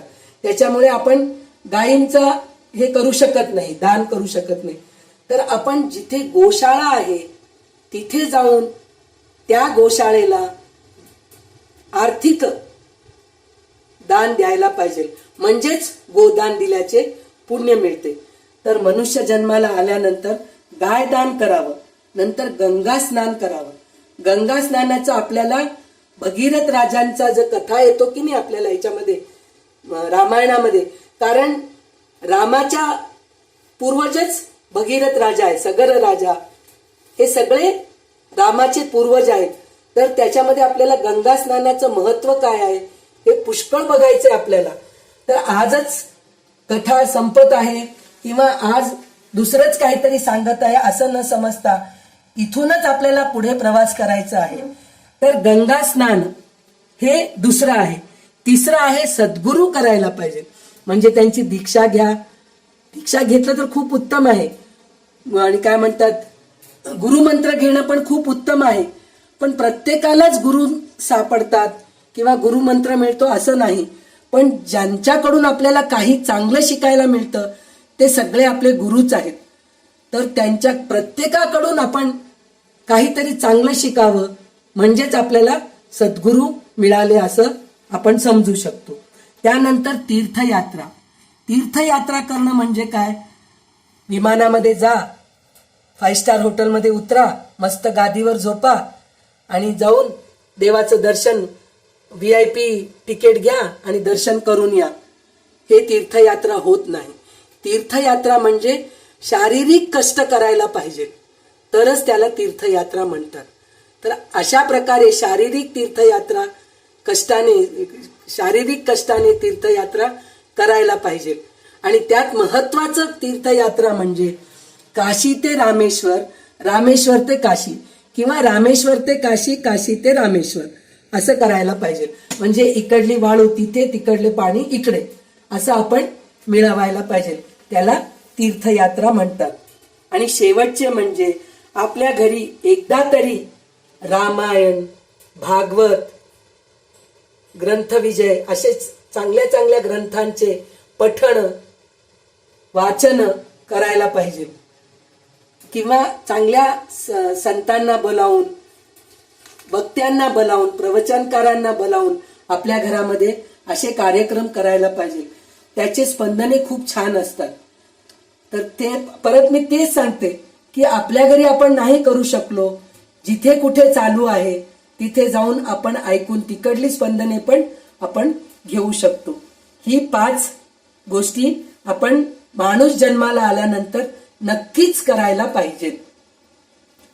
जर ते नाही केलं तर आहार निद्रा भयमैथुनंच सामान्यमेतत् पशुभी नराणाम धर्मो हि तेषाम अधिको विशेषः धर्मेण हि ना पशुभी समानः म्हणून सांगितलेलं आहे. म्हणलं तर आहार निद्रा भयमैथुन हे सगळे पशु पक्षी सगळेच करतात. आपण करणं काही मोठं नाहीये. आहार करणं, निद्रा करणं म्हणजे झोपणं, जेवणं, भीती वाटणं किंवा प्रजा उत्पत्ती करणं हे काही मोठी गोष्ट नाहीये. हे सगळेच पशु पक्षी करतात. पण धर्मो हि तेषाम अधिको विशेषता धर्मेण हि ना पशुभी समान म्हणजे इथं 4 पुरुषार्थाचं सांगितलेलं आहे. काय म्हणून म्हणलं तर धर्म अर्थ काम मोक्ष. धर्म आणि मोक्ष हे माणूसच करू शकतो. कसे म्हणून म्हणलं तर अर्थ आणि काम पशु पक्षी करतात. अर्थ म्हणजे पोट पाण्याची व्यवस्था आणि काम म्हणजे प्रजा उत्पत्ती आणि इच्छा हे जे आहे की नाही ह्या 2 गोष्टी सगळेच करतात. पण धर्म केल्यानेच मोक्ष मिळतो म्हणून हे फक्त मनुष्यच करू शकतो. म्हणून धर्मेन हीना म्हणून सांगितले धर्मो हि तेषाम अधिको विशेषः धर्मेण हीना पशुभी समान म्हणजे धर्म जर तुम्ही केला नाही तर तुम्ही पशुसारखेच आहात म्हणून सांगितलेलं आहे. तर रामायण कोणी ऐकावं म्हणून म्हणलं तर गरोदर स्त्री, जसं भागवत सुद्धा गरोदर स्त्री ऐकावं म्हणून म्हणतो की नाही, कारण त्यात कृष्णलीला आहे, अवतारांची कथा आहे, विविध अवतारांची कथा आहे. त्याचप्रमाणे रामायण सुद्धा गरोदर स्त्री ऐकली तर खूप छान आहे. कारण रामायणामध्ये आदर्श पुरुष म्हणून म्हणलं तर पुरुषच नाही बरं का, त्याच्यामध्ये आदर्श स्त्रियाबद्दल सुद्धा वर्णन आहे. कौसल्य माता कशी जगली आहे. खरोखर जर वाल्मिकी रामायण पूर्ण जर वाचलो आपण म्हणजे विस्ताराने वाचलो त्यात प्रत्येक व्यक्तीबद्दल त्यांच्याकडून आपण काय घेऊ शकतो हे लिहिलेलं आहे. सीता माता, कैकेयी आहे, सुमित्रा आहे, उर्मिला लक्ष्मणाची पत्नी, कारण 14 वर्ष ती आपल्या पतीला सोडून एकटी राहिलेली आहे. ती म्हणली नाही आहे मी डायव्होर्स देऊन निघून जाते असं म्हणली नाहीये. म्हणजे हे प्रत्येक व्यक्तीबद्दल त्याच्यामध्ये विशेष काहीतरी आहे हे आपल्याला शिकायला मिळतं. आणि गर्भसंस्कारामध्ये हे महत्वाचं आहे की चांगले चांगले ग्रंथ वाचन करावं, चांगले चांगले ग्रंथ ऐकावं, कथा ऐकावं. तर त्यावेळेस रामायण हे जे आहे की नाही गरोदर स्त्रीनी ऐकावे. त्यानंतर छोट्या मुलांना छोट्या छोट्या गोष्टींनी आपण समजून सांगू शकतो. रामायणामधले बरेच छोट्या छोट्या गोष्टी आहेत त्या गोष्टींनी सांगू शकतो, त्याच्याने संस्कार चांगले होतात. त्याच्यानंतर तरुण माणसं, कारण तरुणपणीच माणूस घसरायचे चान्सेस खूप असतात. वाईट काय म्हणतात ह्याच्याकडे जातात, ते व्यसनांकडे जातात. त्याच्यासाठी म्हणून रामांसारखं तरुण पुरुष कसा वागला, कसा आदर्श पुत्र म्हणून जगला हे आपण तरुण मुलांना समजून सांगतो. शेवटी त्याच्यानंतर आपण काही नाही झालं तर म्हातारपणी आहेच आपलं, काही वेळ गेला नाही, चला बसा 3 ते 5 आपण बसलो, ऑनलाईन क्लास जॉईन केलो आणि ऐकलो आणि विसरून गेलो. असं नाही, ऐकायचं आणि आपल्या नंतरच्या पिढीला पण आपण काहीतरी सांगायचा प्रयत्न करायला पाहिजे. तर हे म्हातारपणी ऐकायला. आणि त्यातलं त्यात म्हणून म्हणलं तर जे अंथरुणावर असतात, व्याधीने त्रस्त असतात, तसल्या लोकांना आपण रामायण भागवत हे कथा सांगायला पाहिजे बरं का. कारण त्यांच्या अंतिम समयामध्ये कमीत कमी त्यांच्या कानावर त्या गोष्टी पडतात आणि त्याच्यामुळे त्यांना चांगली मुक्ती तरी मिळेल. हो, ते स्वतः तर केले नसतील, केले असतील प्रश्नच नाहीये, जर ते चांगले कर्म केले असतील तरच शेवटच्या क्षणी अशा कथा ऐकायला मिळतात. तर त्यांना आपण हे ऐकवायला पाहिजे. तर हे आपल्याला म्हणजे कोण ऐकायला पाहिजे रामायण हे आपण समजून घेतलो. आता त्याच्यानंतर माझे मनोगत म्हणून म्हणलं तर काय, मी एकच म्हणते, मला जे काही मला जे काही नवीन वाचायला मिळाले, ऐकायला मिळाले, ते सगळं माझ्या सर्व मैत्रिणींसमोर सांगावी हीच माझी इच्छा आहे. आणि अजून भरपूर अभ्यास करावं आणि भरपूर ज्ञान संपादन करून तुमच्यापर्यंत पोचवावे हीच माझी इच्छा आहे, हीच माझी मनोगत आहे, म्हणून मी सांगते आहे. आता हे काही प्रत्येक वेळेस सांगायची गोष्ट नाही की माझ्याकडून काही चुक्या झाले तर मला माफ करा, आहे ते प्रश्नच नाही. आणि तुम्ही खूप मोठ्या मनाचे आहात, माझ्याकडून काही चूक झाली तर तुम्ही नक्कीच माफ करतात. आणि आता आपण हे जे आहे की नाही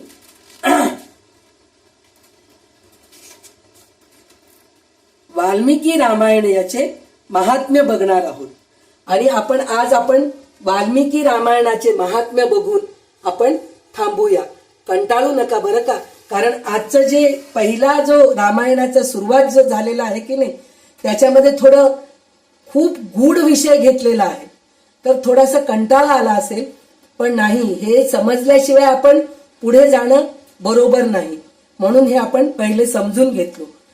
तर कलियुगातील स्थिती आणि कलिकालातील मनुष्याचा उद्धाराचा उपाय म्हणजे रामायण आहे. म्हणजे कलियुगामध्ये रामायण ऐकल्याने काय होते हे आपल्याला कळते. तर नैमिषारण्यामध्ये पवित्र वनामध्ये एके दिवशी अनेक ऋषी मुनी एकत्र बसले होते. त्या ठिकाणी शांतता, पवित्रता, तपश्चर्येचा दिव्य सुगंध दरवळलेला होता. सर्वांच्या मनात एकच प्रश्न होता, या कलियुगात धर्माचे काय होईल. पाहो, आपल्यासारखे नव्हते बरं का, ते खरं तर सत्ययुगामधलेच सगळे ऋषी मुनी आहेत, नैमिषारण्यामध्ये असलेले सगळे. ते म्हणले आम्हाला सगळं चांगलं मिळालेलं आहे, पुरे करा म्हणून म्हणलेच नाहीत. पण पहिले सत्ययुगानंतर त्रेतायुग येणारे, त्रेतायुगानंतर द्वापार युग येणारे, त्यानंतर कलियुग येणारे. पण द्वापार युग आणि त्रेतायुगामध्ये राम आणि कृष्णाचा अवतार झालेला आहे आणि त्यांनी उद्धार केलेला आहे, हे सगळं त्यांना माहित आहे. पण कलियुगाचं काय होईल म्हणून त्यांना काळजी होती बरं का. जसं आपण असतो की नाही, आपल्या मुलांच्या काळजीपेक्षा नातवंडांचीच काळजी करत राहतो. मी बघू शकते की नाही, की त्याचं मुंज बघते की नाही, की माझ्या नातीचं लग्न बघते की नाही, की माझा नातू 10वी पर्यंत झाल्यानंतर मॅट्रिक पास झालेला बघते की नाही, हे सगळे आपण चिंता करत राहतो की नाही. तर आपण नुसतं आपल्या नातवंडांची चिंता करतो, पण संत सत्पुरुष जे आहेत की नाही, ते आपल्या कलियुगातल्या मानवांची काळजी करून सूत मुनींना विचारतात, धर्माचे काय, कलियुगात धर्माचे काय होईल म्हणून विचारतात. तर त्यावेळेस सूत मुनी म्हणाले, हे महान ऋषींनो, आपण अत्यंत योग्य प्रश्न विचारला. मी तुम्हाला कलियुगाचे स्वरूप सांगतो म्हणून म्हणलेले, त्यावेळेसच सांगून ठेवलेले आहेत बरं का, कलियुग म्हणजे कसे असते म्हणून. तर कलियुगात धर्माचा क्षय होईल. सत्य, दया, तप आणि सुचिता हे धर्माचे 4 स्तंभ हळूहळू ढासळतील. माणूस असत्याकडे झुकेल आणि लोभ, क्रोध, मोह, मत्सर याचा प्रभाव वाढेल. म्हणजे सत्य, दया, तप आणि सुचिता हे धर्माचे 4 पाय आहेत बरं का. तर ते हळूहळू निघून जातील, हे आपल्याला भागवतामध्ये आहे. आणि माणूस असत्याकडे झुकेल आणि लोभ, क्रोध, मत्सर याचा प्रभाव वाढेल. तर त्यावेळेस सूतमुनींना ऋषी आणि आणखी एक ऋषी विचारतात, माणसाच्या वागण्यात काय बदल होईल. म्हणजे आता असलेला माणूस कसा आहे, त्याच्यानंतर कलियुगामध्ये तो कसा राहील, हे प्रश्न विचारले त्यांनी. तर त्यावेळेस सूतमुनी उत्तर देतात की या युगात धनाला म्हणजे पैशाला, अर्थाला, सत्तेला सर्व काही मानले जाईल. ज्याच्याकडे पैसा आहे तो श्रेष्ठ समजला जाईल. विद्या, सदाचार आणि सत्य यांना दुय्यम स्थान मिळेल. म्हणजे विद्या, सदाचार हे सगळं जे आहे की नाही, ते सेकंडरी दुसरं आहे, ते त्याची काही गरज नाही आपल्याला. पैसा महत्वाचा आहे. खूप पैसे कमवू म्हणून रात्रंदिवस नोकरी करा, कंबर दुखून घ्या, मग त्याच्याने रोगराई आजार पण आणून घ्या. हे सगळं आता या कलियुगामध्ये चालूच आहे, हे आपण प्रत्यक्ष डोळ्यांनी बघतो आहे. कारण माझ्याकडे कार आहे, त्यांच्याकडे कार नाही, त्यांच्याकडे कार आहे, माझ्याकडे कार नाही, त्यांच्याकडे 4 खोल्यांचं घर आहे, माझ्याकडे 3 खोल्यांचंच आहे, मी अजून एक 4 खोल्यांचं घर घेतो. ह्या सगळ्या भानगडीमध्ये पडून माणूस धनाकडेच वळतो आहे. आणि केवळ बाह्य दिखावा करतील पण अंतःकरण शुद्ध राहणार नाही. म्हणजे घर नुसतं छान दिसेल बाहेरून, पण मन अंतःकरणामध्ये काहीही शुद्धता नसेल म्हणून सांगितलेले कलियुगामध्ये. ते पुढे सांगू लागले की गुरु शिष्य संबंध कमकुवत होईल, शिष्य गुरुचा आदर करणार नाहीत आणि गुरुही खऱ्या ज्ञानापेक्षा स्वार्थासाठी शिक्षण देतील. म्हणजे काय, आजकाल आपण हे सुद्धा बघतो, खूप मोठमोठे भागवत, रामायण असे बरेच कथा होत राहतात, बरेच प्रवचन होत राहतात. त्याच्यासाठी म्हणून भरपूर मानधन घेत आहेत. माझं म्हणणं असं नाही की मानधन घेऊ नका म्हणून मी म्हणत नाहीये, पण मानधन आपल्या पोटापुरतं घेणं बरोबर आहे. पण लाखो रुपये घेत आहेत, कारण त्यांची काळजी ही आहे की पुढे कसं होईल. खरं तर ब्राह्मण जे आहे की नाही, पुढची विचार करायचीच गरज नसते.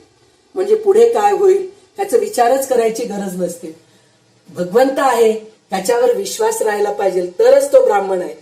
जो माणूस शिक्षण देण्यासाठी आणि ज्ञान देण्यासाठी म्हणून पैसा घेतो, धन घेतो, तो ब्राह्मण नाही, तो वैश्य म्हणजे व्यापारी आहे, असं आपल्या ग्रंथांमध्ये सांगितलेलं आहे. स्वतः श्रीकृष्ण भगवद्गीतेमध्ये सांगितलेले आहेत की 4 धर्मांचा मी त्यांच्या कर्मानुसार धर्मस्थापना केलेली आहे म्हणून सांगितलंय. चातुर्वर्ण मया सृष्टम म्हणून सांग, म्हणजे 4 वर्ण मी निर्माण केलेलो आहे. म्हणजे ते 4 वर्ण कशाने निर्माण केलं, कर्म जसं केले तसं. जो ब्राह्मण बिना शुल्क चांगले ज्ञान देतो तो खरा ब्राह्मण आहे. आणि जो देशासाठी लढाई करतो तो क्षत्रिय आहे. आणि जो व्यापारी आहे तो वैश्य आहे, म्हणजे पैसा कमवतो आणि दुसऱ्यांना पण देतो, तो वैश्य आहे. आणि शूद्र म्हणजे लाचारी नाही, पण दुसऱ्यांचा सेवा करणे हे शूद्रांची वृत्ती आहे. असं म्हणून त्यांनी 4 वर्ण निर्माण केलेले आहेत म्हणून सांगितलेले.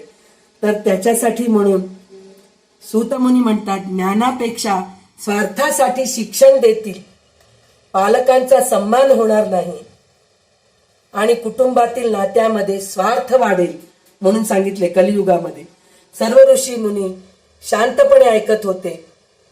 तर सूतमुनी पुढे म्हणाले, राजे अन्यायी होतील.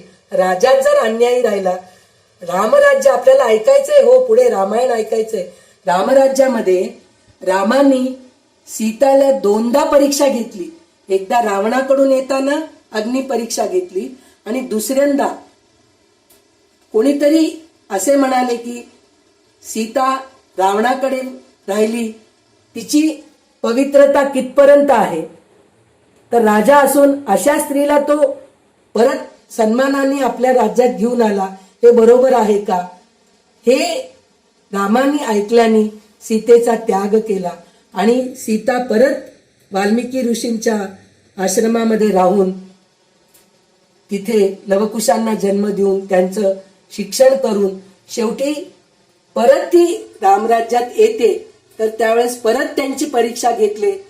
तर त्यावेळेस सीता म्हणते की खरोखरच मी पवित्र असेल तर हे पृथ्वी दुभंगेल आणि पृथ्वी माता मला तिच्या शरणात घेईल, अशी तिची परीक्षा बघितलेली आहे. म्हणजे काय, तर राजे असा राजा होता तो राम असा राजा होता, स्वतःच्या पत्नीची परीक्षा घेतलेला आहे. इथे तसा राजा नाही. राजे स्वतः अन्यायी होतील, जे प्रजेचे रक्षण करण्याऐवजी स्वतःच्या सुखाकडे राज्य करतील. दुर्बलांवर अत्याचार वाढतील, स्त्री पुरुष नात्यामध्ये निष्ठा कमी होईल आणि विवाह केवळ एक औपचारिकता उरेल. म्हणजे आजकाल लिव्हिंग रिलेशन जे आहे की नाही, विवाहाला महत्वच नाहीये. तर हे सगळे औपचारिकता म्हणजे नुसतं दिखावाच असेल म्हणून सांगितले. तर त्यावेळेस एक वृद्ध ऋषी म्हणाले की मग या युगात मनुष्याने काय करावे.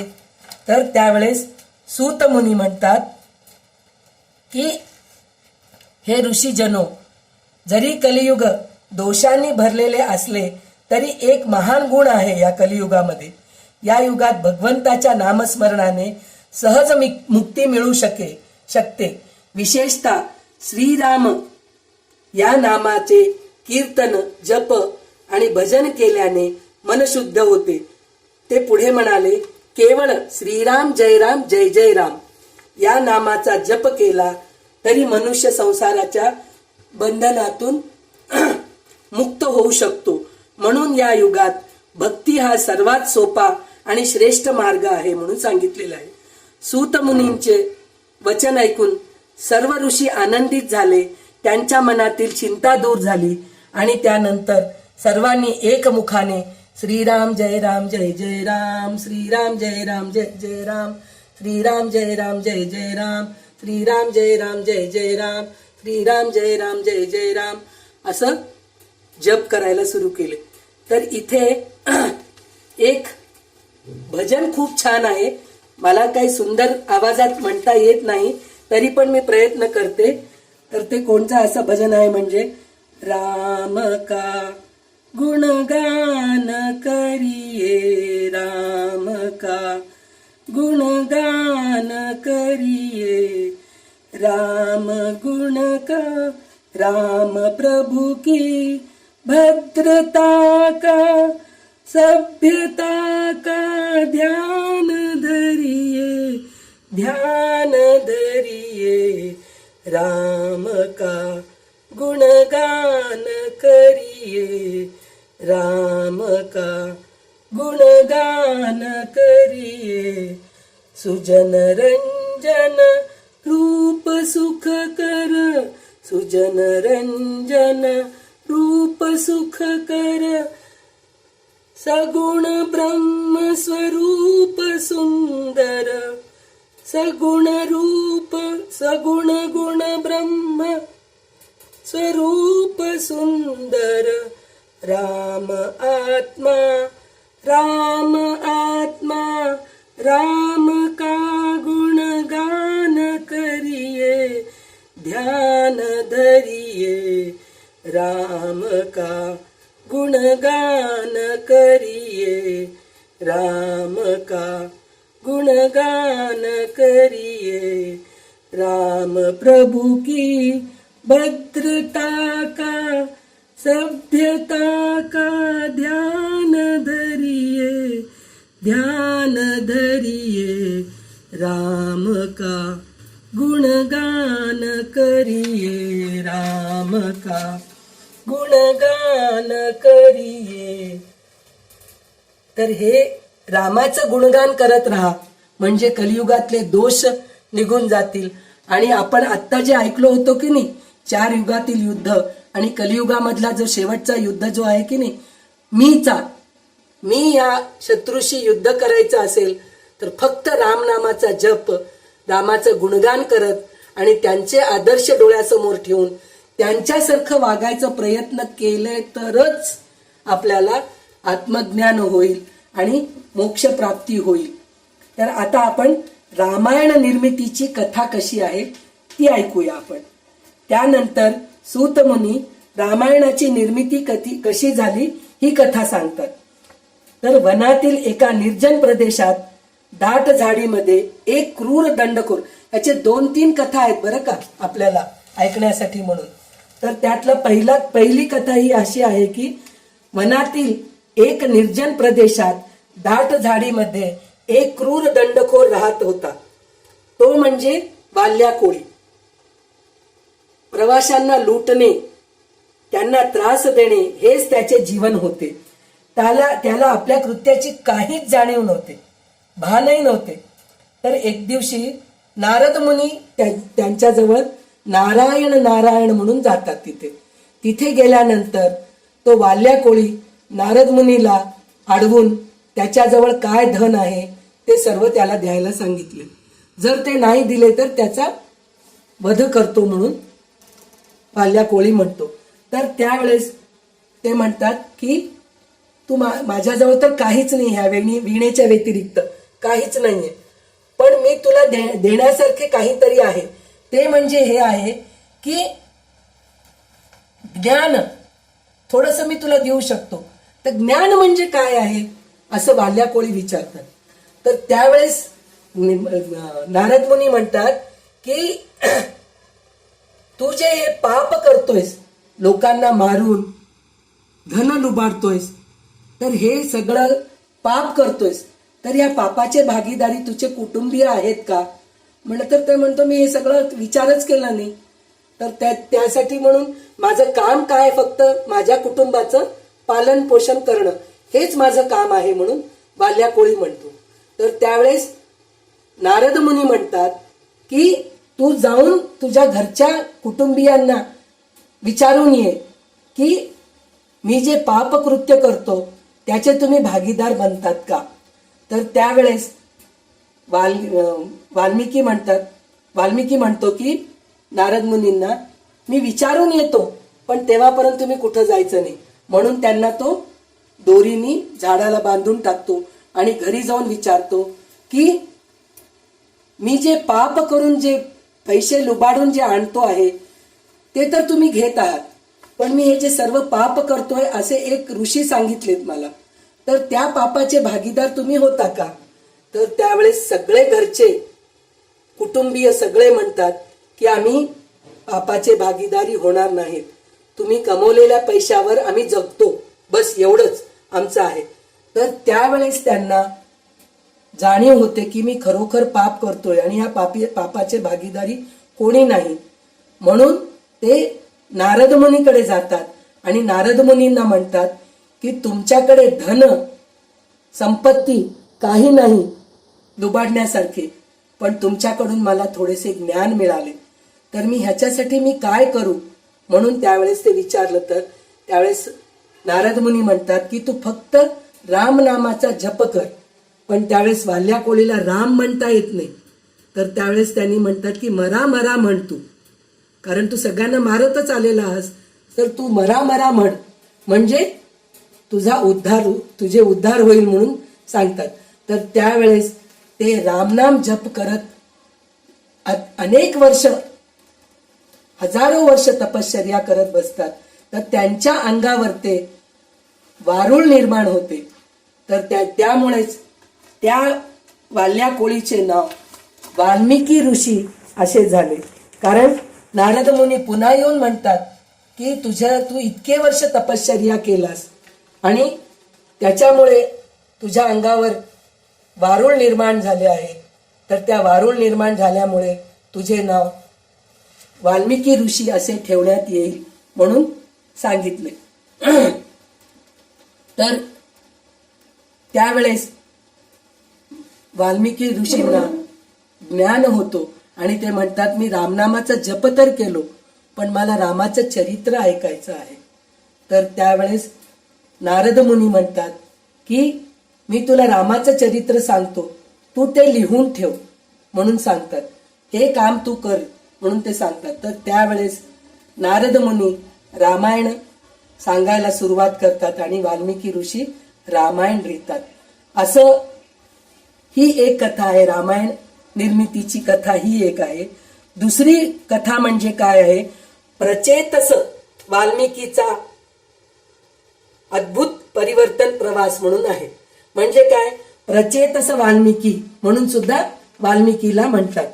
कारण काय म्हणून म्हणलं तर काही पुराण आणि पारंपरिक ग्रंथामध्ये वाल्मिकी ऋषी यांना प्राचेतस वाल्मिकी असे म्हणतात. तर यामधील अर्थ असा आहे की प्राचेतस हे ब्रह्माचे मानसपुत्र आहेत, तर त्यांचा पुत्र वाल्मिकी आहे म्हणून त्याचे नाव प्राचेतस वाल्मिकी असे पडले. तर तो जो मुलगा होता म्हणजे प्राचेतसाचा मुलगा जो होता की नाही, तो पण खूप बंडखोर होता, सगळ्या प्रजेला त्रास देत होता, सगळ्यांना त्रास देत होता.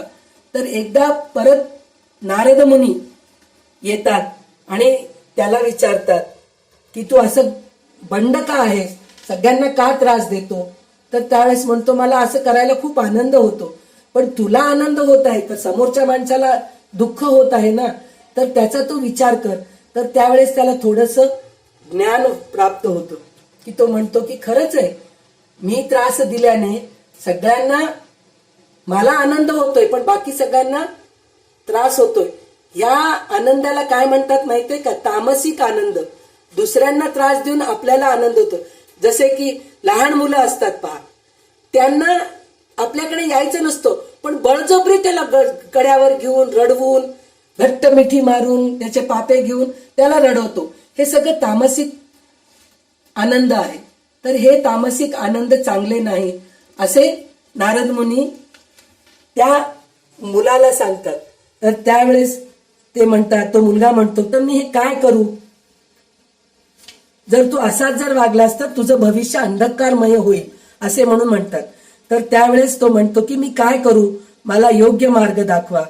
तर त्यावेळेस त्यांनी त्याला रामाच्या चरित्राचा संक्षेप सांगितला.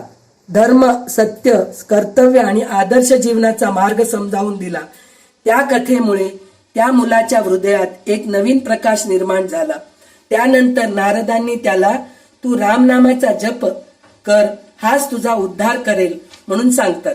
मग तो रामनामाचा जप करायला सुरू करतो. मग त्याच्या स्वभावामध्ये खूप फरक होतो. तो शांत होतो, पवित्र होतो, निर्मळ होतो. जसा जसा जप वाढत जातो तसा तसा त्याचा अंतःकरणातील अंधार नाहीसा होतो. काही कालानंतर तो बंडखोर मुलगा एक तपस्वी ऋषी झाला. तोच होता प्राचेतस वाल्मिकी म्हणून आहे. तर एके दिवशी त्याच्या समोर स्वयं ब्रह्म प्रकट झाले. त्यांनी वाल्मिकीला सांगितले की तू रामाच्या जीवनाचे काव्यरूप वर्णन कर, तुझ्या वाणीला माझा आशीर्वाद आहे. म्हणजे सरस्वती प्रसन्न होऊन, म्हणजे ब्रह्माची सरस्वती आहे ना, दोन आहेत त्याच्यामध्ये. ब्रह्माची पत्नी म्हणून सुद्धा तिचा उल्लेख केला जातो आणि ब्रह्माची मुलगी म्हणून सुद्धा सरस्वतीचा उल्लेख केला जातो. तर त्याच ब्रह्माचे आशीर्वादाने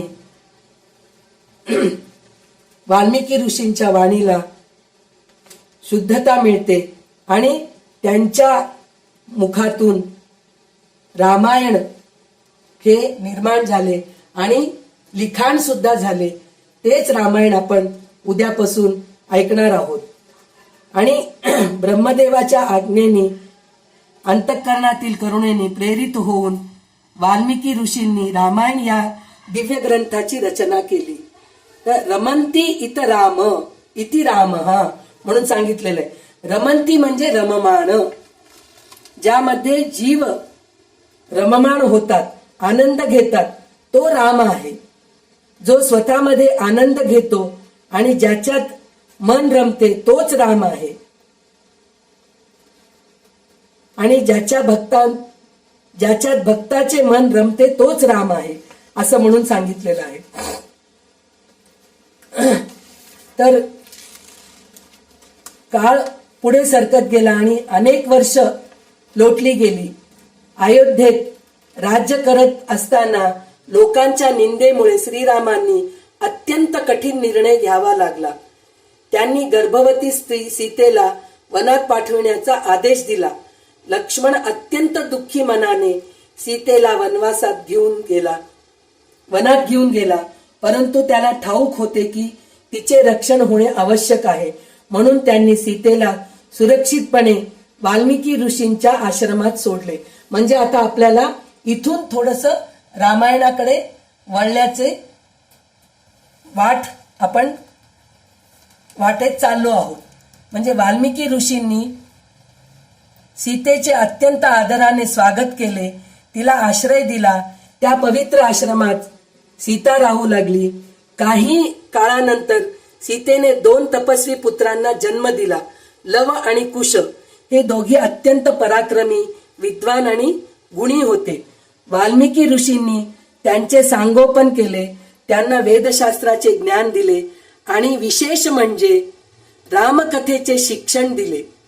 अशा प्रकारांनी नारदांनी सांगितलेल्या रामचरित्राचा प्रभाव पुढे वाल्मिकीच्या काव्यात प्रकट झाला आणि त्याच आश्रमात वाढलेले लवकुश पुढे रामायण गाणारे महान बालक ठरले.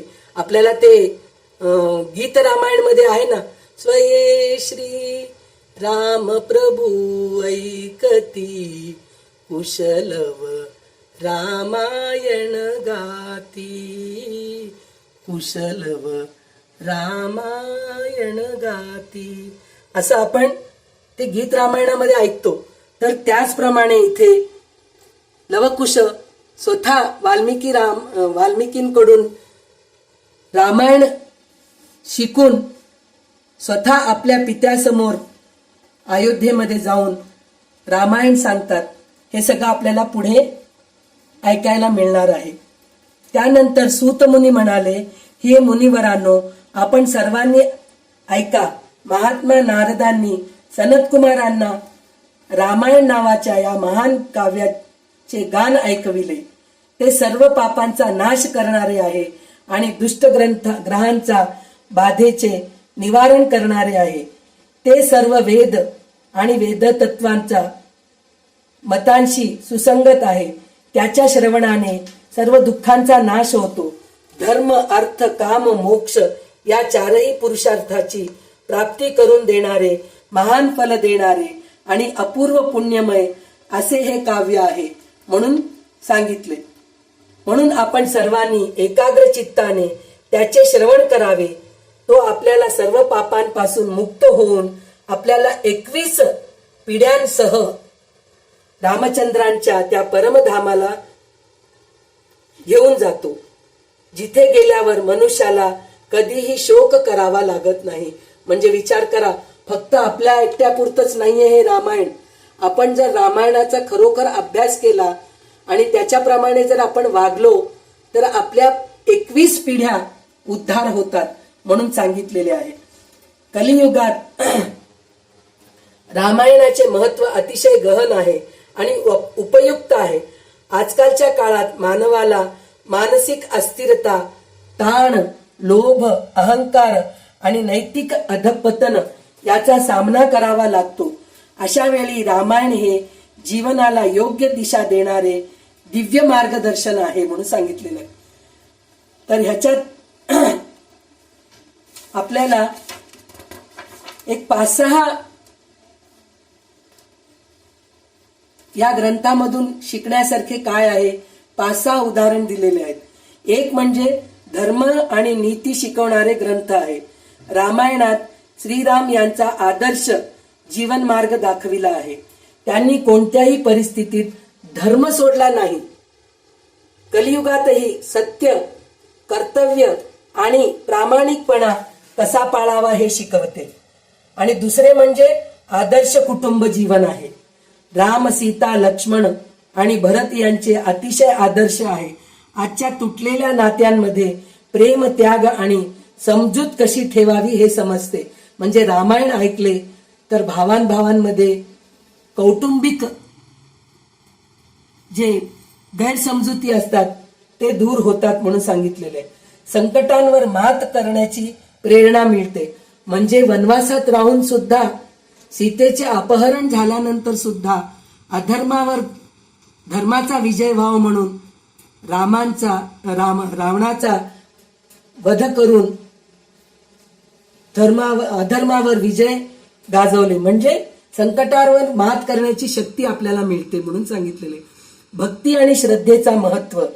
आणि भक्ती आणि श्रद्धेचा महत्व म्हणजे मारुती जे आहे की नाही, हनुमंत, हे भक्तीचे आणि श्रद्धेचे खूप त्यांच्याकडून आपल्याला शिक्षण घ्यायला मिळते. त्यांचं रामावरील भक्ती अतुलनीय आहे. कलियुगात नामस्मरण आणि भक्ती हेच सोपे साधन आहे. फक्त रामनामाचा जप केलेला आहे मारुतीने. आणि अहंकाराचा नाश, म्हणजे रावण जे अहंकारात होता त्याचा नाश कसा झाला. कितीतरी कथा आहेत हो आपल्याला, रामाचा अहंकार कशाप्रमाणे निर्माण झाले हे आपल्याला पुष्कळ म्हणजे रावणाच्या कथेमध्ये आपल्याला ऐकायला मिळते. आणि कुंभकर्णाच्या कथेमध्ये विभीषण कसा होता, मंडोदरी कशी होती, हे सगळं आपल्याला या कथेमध्ये ऐकायला मिळते. रामाचे महत्व, रामनामाचे महत्व, कलियुगात फक्त रामनाम जपल्यानेही मन शुद्ध होते असे सांगितले आहे. साध्या मार्गाने मोक्षप्राप्तीचा उपाय रामायणात सांगितले.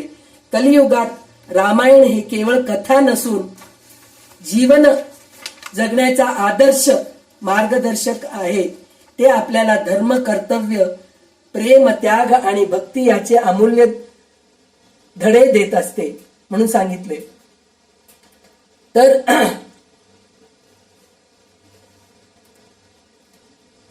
एके दिवशी हे ब्रह्मपुत्र सनकादिक ब्रह्मदेवांची सभा पाहण्यासाठी म्हणून मेरू पर्वताच्या शिखरावर गेले म्हणे. तेथे भगवान विष्णूच्या चरणापासून प्रकट झालेली परमपवित्र मंगलमयी गंगा नदी वाहत होती. तिचे दर्शन करून ते तेजस्वी महात्मे तिच्या जलात स्नान करण्यास उत्सुक झाले. इतक्यात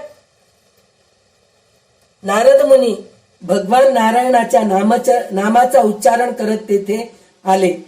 ते भगवानांच्या नामस्मरणाने संपूर्ण जगाला पवित्र करीत लोकपावनी गंगाची स्तुती करीत तेथे प्रकट झाले. तर त्यांना बघून सगळेजणी नतमस्तक होऊन नमस्कार केले. त्यावेळेस सगळे सनत कुमार जे आहेत की नाही, सनत मुनी जे सगळे आहेत ते सगळे नारद मुनींना म्हणतात की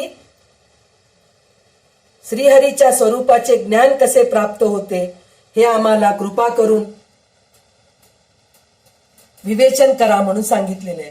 त्यावेळेस नारद मुनी म्हणतात की सर्वाहून परात्पर आहेत राम, त्या परमदेव श्रीरामांना माझा नमस्कार असो.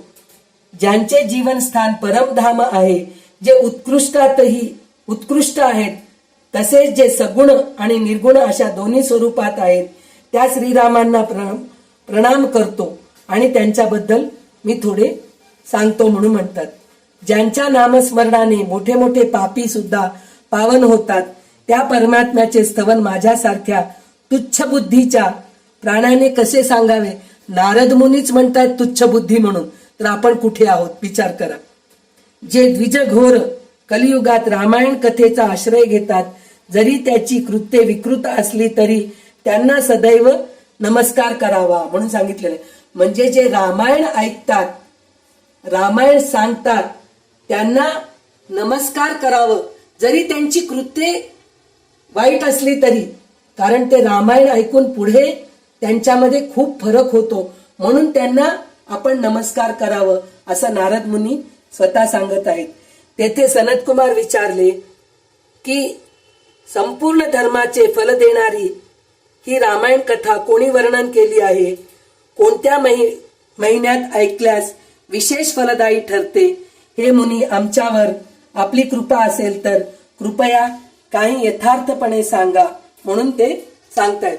म्हणजे रामायण कथा ऐकण्यासाठी म्हणून काही महिने विशेष आहेत म्हणून सांगितलेले आहेत.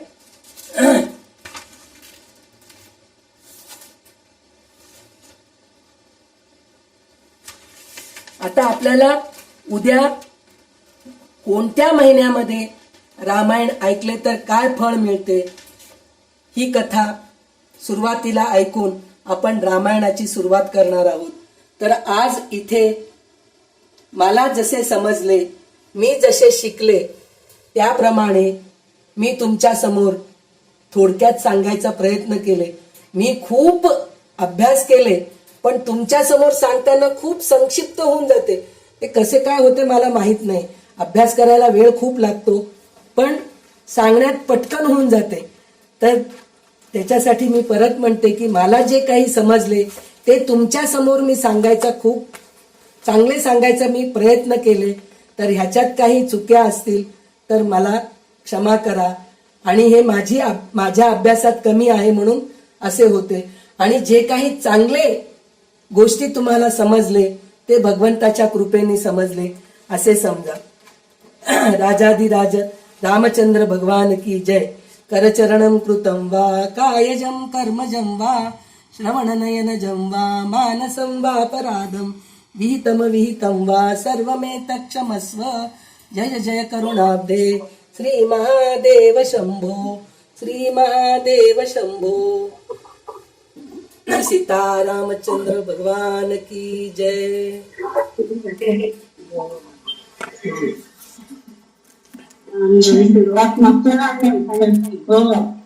रामचंद्र स्वामी माझा राम अयोध्येचा राजा.